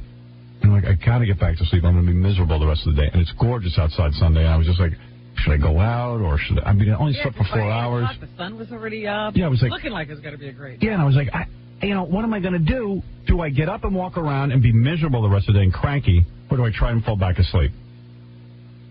At this point, it's 9 o'clock, and I'm freaking out and all this stuff. Or do you masturbate? That's right. Yeah. And then all of a sudden, I was like, wait a second. I know what I'll do. I forgot completely what I needed to do. I know the great equalizer. Yeah, I'll pleasure myself. Then I go, oh, no. The only porn I have is the one where the girls yell at me for not knowing how to work my DVD player, or that erotic witch project, which I refuse to watch. So I lay down in the bed by myself, and I start to do it to myself. And I'm telling you, like Turkish taffy, nothing's going on. You have no ability to... No fantasies. With your mind anymore. No. There's a whole reason for that, but I'm not going to get into it. So No. Depression. So anyway. Your mind doesn't work. Gotta get up and just look at yourself and get all. I know. I tried that. Sometimes if I stand in the mirror nude and if I just look, I can like look at myself. I stay away from mirrors when I'm naked. Yeah. It depresses me. So anyway, believe me too. So all of a sudden I go. When I think of you looking at yourself and admiring. Yeah, all of a sudden I'm like, oh, that effing crazy cabbie. He gave me that porno. Good man. Let me go over to my bed. Planet of the Apes 3. Destination Uranus. Where'd you hide it, by the way? I had like a back shelf that like is hidden behind books like and a stuff. secret compartment. I had like a secret compartment. It's a porno spot. Yeah, I had a porno spot. Alfred, get me my... Quickly. Porno. So I go over, and the box is disgusting. I mean, it's like one of those sleazy, the artwork is bad. Gabby did just before he took the box and put the video back. Right, but it was sealed and everything. It looked like it was a new porno. Yeah, it's brand new. Yeah, it was brand new. I had never even looked at that. The shrink wrap was still on. Well, no, there's no shrink wrap. So I take this Planet of the Apes. Yes. And I go into the bedroom. I got the VCR in there, pop it in, and now I'm ready. All right, you ready for some good porn? Yeah. Now I'm ready for porn. Yeah. Spread my hey, I live alone. You're a Vaseline guy? Oh, big time. Oh, my. It takes care of your skin later. We don't need to. No wonder you look so youthful down there. Plus, you can put it in your hair. Right. Your hair looks great today. Yeah, you must have had a big weekend. Yeah, stick it straight up. So, wait a second. So, I put on this porno. And the premise, there's hardly a premise, but there's like 3 different chicks. Each one of them with a guy who's very well hung. Very. And they're going to have anal sex. No build up at all. All the women are ugly. I mean, to the point where, and the lighting is so bright. They're using outdoor lighting. Each chick's flaws are like glaring. Like the breasts full of like scars, the ass full of pimples, cellulite. I mean, they were so hideous, the chicks, and the guy's disgusting. So, and what he does is there's no story enough. They start talking on the couch, and then they cut, and all of a sudden naked and anal is going on. Bad music starts and the anal is going on. And all I can tell you is, in this anal with these disgusting, ugly women, and they show you close-ups. You can see everything that's going. It's like a proctologist examination table. I'm sitting there. The first time I ever had to do this with porno, I'm looking away. I'm turning my head to the side, looking away, hitting fast forward because I said I'm going to be sick. I said, this guy's a freak. Crazy cabbie. That does it for you, crazy cabbie? It's a violent. It's not violent. Oh, it's violent. He violently. It's takes sex. It's rough sex. It's rough sex. And the butt is everything. And I go, this guy's a no freak. build up at all. No build up. Boom, I'm there. And the anal is so graphic. And I guess when a girl receives it, how do I say this? Relax. All I know is the muscles relax. No, but you just don't want to see what's doing inside, and that's what you're saying. I don't even know what you're talking about. No, I'm trying to explain. The production company's called Extreme Associates. Oh my God, it's the most graphic, disgusting. So I fast forward. I said, let me go to another girl who's good looking.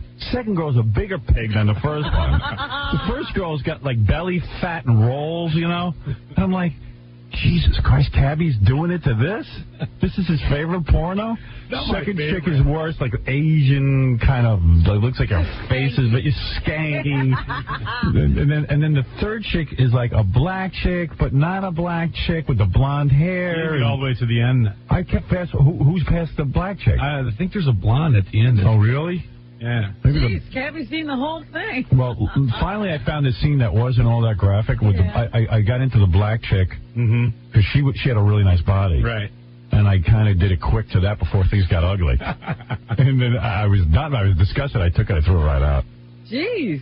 Yeah, I threw it. I don't want to see that one Don't again. you recommend any porn ever again? I mean, it was so graphic. With some good stuff. So graphic, a proctologist would be repulsive. Why did you think that was the one for Howard? Because he loves it. Because he's sick with chicks, I'm telling you. Extreme. I don't know. I am sick. There was nothing sexy about it, dude. I'm twisted. Good Lord. You had to see this porno. No, I don't. You got to watch it. It's the European style, man. They don't mess around. Because the European and those Japanese porn, it's just Robin, ridiculous. It's ugly. This is Sunday morning. People are in church, and I'm watching it. Beautiful, sunshiny. Yeah, right. The planet of the gapes. Yeah, and I did it, and I was just like disgusted with myself. But see, wait a second. He got off to it. Yes, I did. See? I found the spot that wasn't that violent. See, everybody can sit here and poke fingers at the fat guy. But Howard loved a little bit of it. I did. I found my spot. Yes. But man, I've got to bring this in for you. No, thank you. You know what? I'm going to bring this in If for you. it disgusted you, I know I don't. Can I tell you something? You're going to be so disgusted you might throw up. Ugh. That's how vile it is. Even your description is just like, why? Vile. Why would you even put this in your machine? Let me put it to you this way. You know how on the aperture of a camera, when it opens all the way up? Oh, gee. All right, that's what this looks like. Oh, and then it like Am I right? locks open? Yeah, it locks open. Right, when you see it fly open, right? That's what this was. And I'm like, wait a second, am I seeing... I don't think I'm going to get any dates out of the office. Opposite wall. Yeah, I mean, I've done it a handful of times. I mean, I can count on my hand the amount of times I've done anal. And you know what? You're done? I'm done. Really? This film beat it out of me. Thanks to you. Ladies, I saved you pain and turmoil. Well, there's never that much pain. Not with me. I'm like a third the size of that guy in the movie. Those guys were pretty packed. Yeah. There was some heat going on there. There was a guy, and I said, man, I wish I had a weapon like that. You know what, though? I don't think women, from what I've understood, I've never had any complaints. But ask Robin about that. I don't think chicks all... I mean, it doesn't have to be that big. It doesn't have to be that big. Right. No, and in fact, too big is bad. Right. But you got to have There's something. a minimum. But there's a minimum. You're right. Right. You got to have a minimum. A minimum you don't want. What's your minimum, Robin? Huge. What's your minimum? I'd like to see if I measure up. Show it to her. I'll let you know. Really? She'll take a look. And you'll know. Bring Planet of the Gapes, and then I'll show it. Planet of the Gapes 3. Imagine there were 2 others. Oh, God. And I was like, I mean, I know every sexual lingo. I wasn't even sure what gape was. Right. In fact, one of the whores in the movie was like, they're explaining to her, and she's like, "What's gape?" The guy in the porno goes, "You know, this porno is called Planet of the Gapes." They interview each girl. Planet of the Gapes 3, isn't that great? And he's like, and she goes, "I don't get it." He goes, "You don't know what a gape is?" They're the brightest bulbs on the tree. Yeah, right. Yeah, but you wonder, where do they get these girls? I'm sure they're all dead now. Yeah. You know, I'm sure they've all OD'd or something. I mean, I do wonder that myself. Where do they get them? These girls are dirty girls. I mean, they're dirty. We'll see, kill them at the rap party. Yeah, they have a rap party for Planet of the Gapes. Like, all you girls go take a shower in there. Unbelievable. Wow. Yeah. Just what you want to see. And I'm saying, and then afterwards I'm done. I go, what is with Cabby? He's scary. Yeah.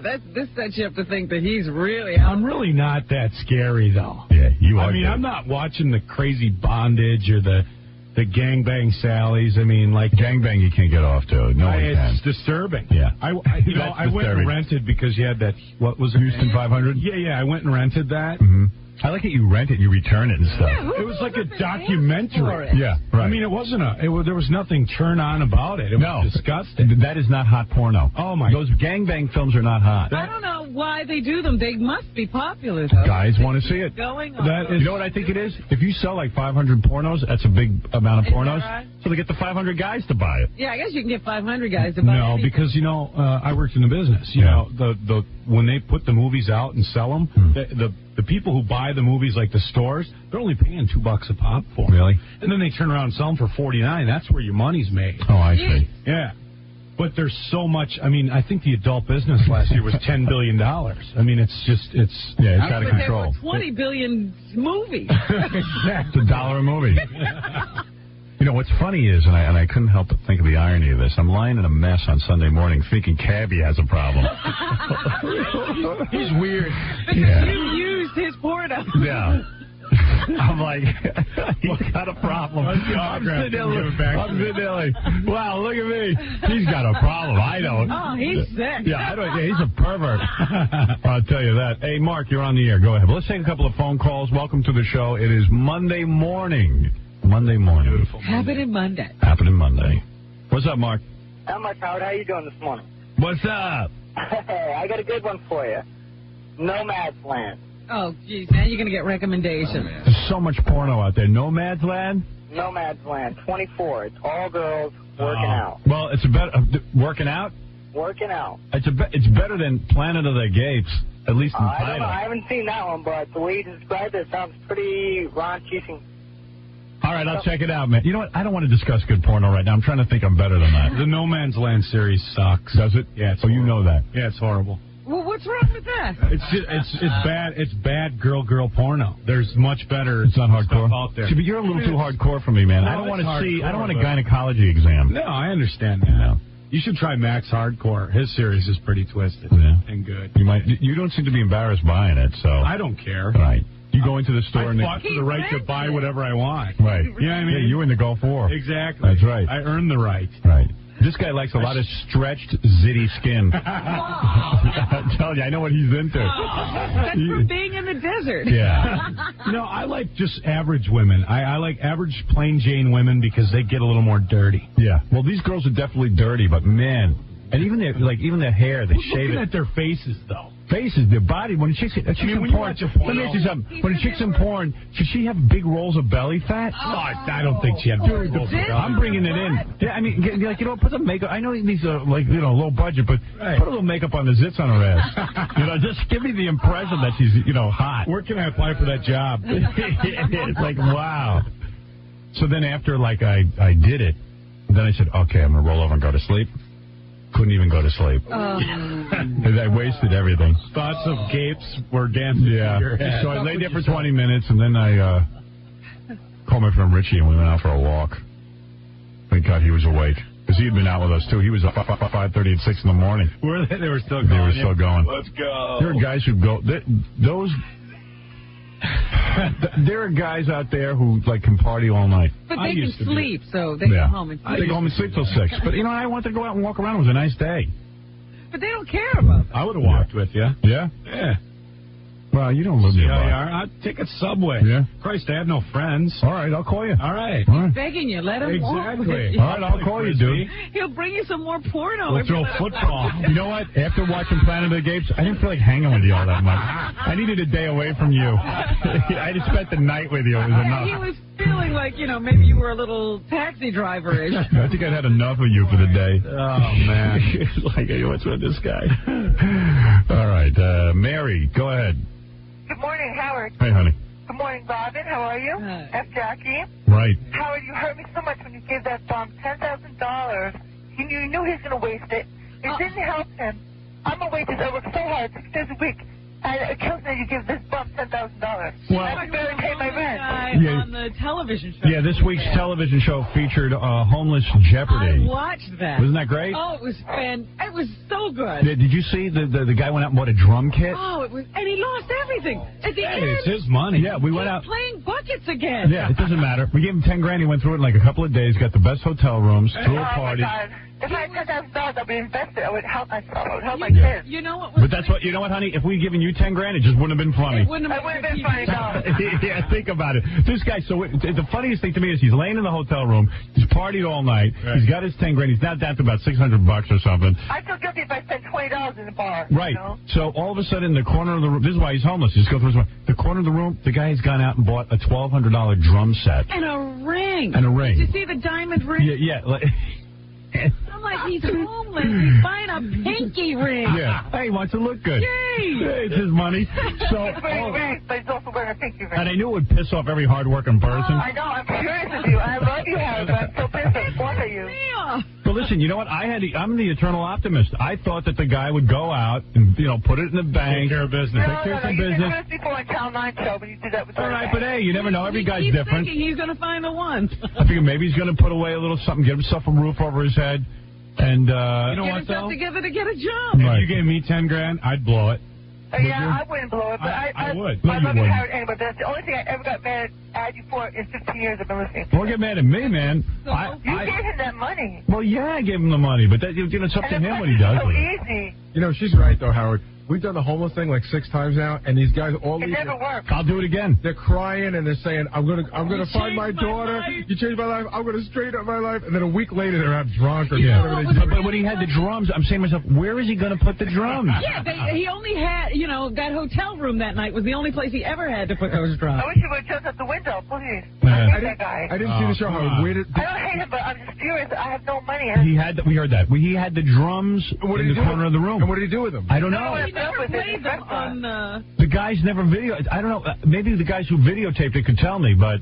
Maybe just go find him. Maybe he's because sitting somewhere. he had to pack up that drum kit and take it with him when he left the hotel. Yeah. He left it for the chambermaid? I don't know. Oh, he probably traded them. Genji, what did he do with the drums? He claims he put them at his church. Oh, yeah. And he lets his pastor, Hey, maybe he did. So yeah. now they're a gift to the church. What is it? Stay here. What is his pastor? You should have followed him to the church. I'd like to meet the pastor. Dude, he's a hard guy to get a hold of. Is he? He's a hard guy. Yeah. Well, that's what I was going to say. He had a cell phone. What? Go on. He had a cell phone for like 2 days, which he also bought, and he lost. Right. He gave all to his friends, and they probably all OD on drugs or drinking. What a waste of money. Well, hey, honey. Exactly what happened. You know what? A lot of merchants got paid, man. That's all. We distribute it. Back in the economy. That's right. The trickle-down theory. The funny thing, he's running around in this leather FUBU jacket. Right, that gets stolen. And that gets stolen. The ring, the watch. We didn't even get to see the watch because the watch was mislaid even in the party. Right. He bought the watch and it didn't make it through the party. It's almost like he had a fever and had to get rid of the money. He had a party? Yeah. Oh, his hotel room. Because it sounds like, that Eddie Murphy movie where he becomes a millionaire, so he has all his friends over, and they, put cigarettes out on the carpet. That's what this looked like. You should have seen the room when Genji walked in. It looked like all hell had broken loose in the room. It was unreal. Condoms on the floor. Yeah, condoms, right? At least they were using condoms. Yeah, that was very Sex with hobos. How thoughtful of them, yeah. But he said he had a bunch of whores up there. Yeah. Oh, great. He said he had a few girls. Yeah. He said the funniest thing about the watch, when I asked him how much the watch was, because it was already missing. And he goes, it was only $150. That's not much. Yeah. $150 to anybody. I got 10 grand, man. But the thing is that afterwards, after like a week or something, you guys had an appointment with him, and he was so embarrassed about having blown all the money and not done anything. He didn't show up. They had to go find him. Right. He didn't show up for a couple appointments. He kept hiding from us. I just want to know where those drums are. That's all. But anyway, it was a great television show. So Genji comes in this morning. Okay, this is a funny story. This is great. Genji goes, I went over. A friend of mine works at Saturday Night Live. I went over to Saturday Night Live because Britney Spears was the musical host. Yeah, was the host. She is so hot. She was the host. And he goes, she's so hot. And she looked at me. I go, whoa, wait a second. He goes, when she was rehearsing, I was sitting in the seat, and I was laughing at something she was doing, and she looked at me and stuck her tongue out. And I went, yeah. And I go, yeah. And he goes, that's it. And that's the whole story. Yeah, like she was digging him. He's such a cute guy. Brush with Dude, we had eye contact. Yeah, that's eye contact. That's as good as you did with Tori Spelling. Yeah. Dude. I think she's just mad because you have bigger breasts than her. Oh, Howard, can I interrupt 1 minute? I just want to thank you for making my day. All right. Please, I don't want to hear that. Yes? Her voice is like cutting through me. Yes? Did you see it? Did you see Saturday Night Live this weekend? No. She is so cute. Yeah, I got to check. Do you have it on tape? Bought and paid for, man. I think I might. It's all plastic. No, it's not. No, it's not. No, it's not. Those boobs are not. No, they're not. Dude, look at not me. Real. Read my lips.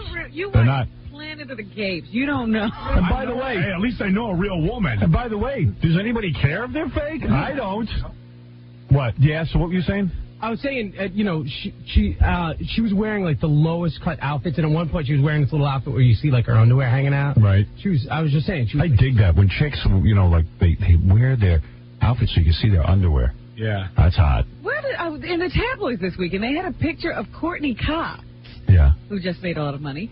Right. 750,000 episode for each member of the Friends, and I say, hey, more power to them. When I read what the network makes on that show, and that every show after it is always a hit.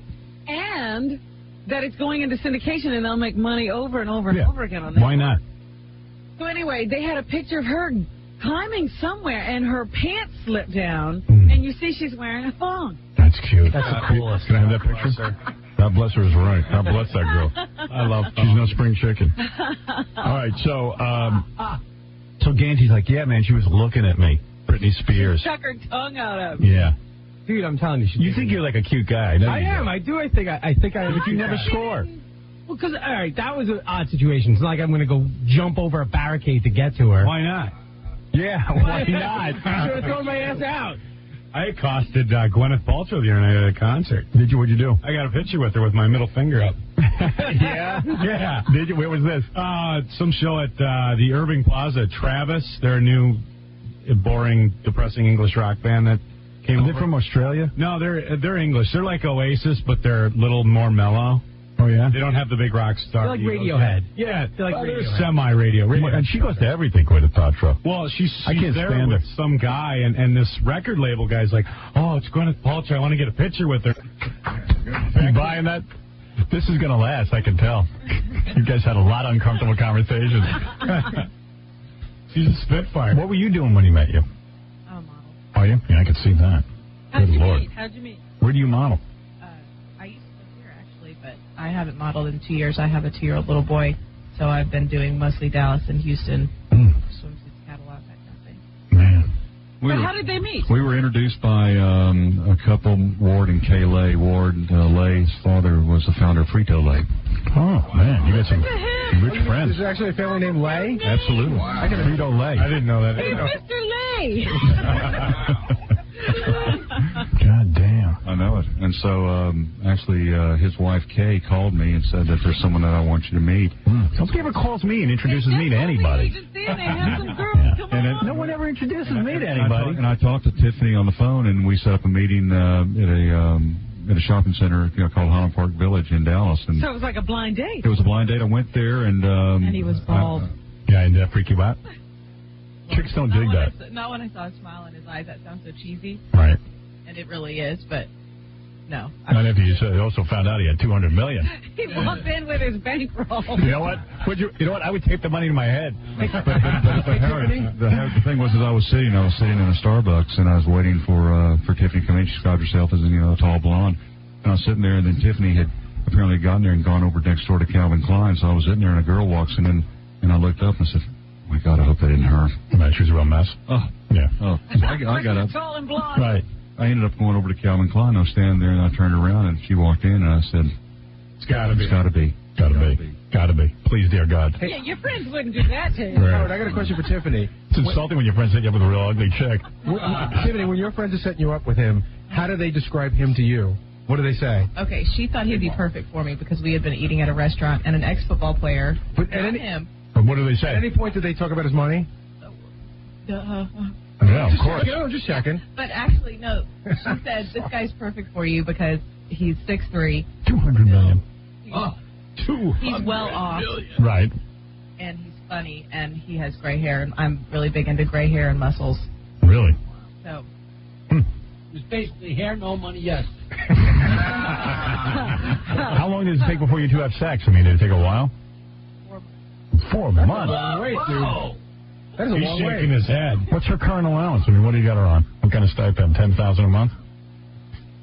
She puts together a grocery list every day. Every week. I think Howard, she holds her fingers together. 1 inch is that stack of money. 2 inches. No. I mean, you got it. Like she doesn't work. And you're not married yet, so she's got it. You got to put her on some sort of payroll, right? Grocery list, new coat. Right, Tiffany. I mean, you got to get some money somewhere. There's something which I feel very strongly about. With you. I told her, I said that there is not enough money I can spend on clothes, looks, and beauty. Wow. I'll marry you. You guys are made for each other. He said that on about the 5th date. I was like, okay, you're in. You're in. Let's get married. Man. I can picture her grocery list. You both. I can picture her grocery list. Lettuce, tuna fish, new Mercedes-Benz, you know. Jaguar. What kind of car are you driving, Tiffany? Mercedes. Mercedes-Benz. Nice. The coupe? Convertible? She drives a V12 zip rod. That's Mondays. What the hell is that? The little 600 SL. That's what I call my penis. V12 zip rod. Come on, baby. That's the hot chick car. I bet you is it red? No. No, black, man. With the hood down. Black. Tan interior? Black. Black and black. Put on your shades, let the wind whip through your hair. Oh, good Lord. Nice package. I have 3 speeding tickets in a month. Right. I bet you got out of every one of them. We're working on it. Don't worry, he'll buy Texas and you don't have to pay. We're working on it. We're working on it. Do you guys want to adopt a 31-year-old fat tattooed Yeah, son? rather than her having another child. Right. Are you guys going to have kids together and stuff? Well, I have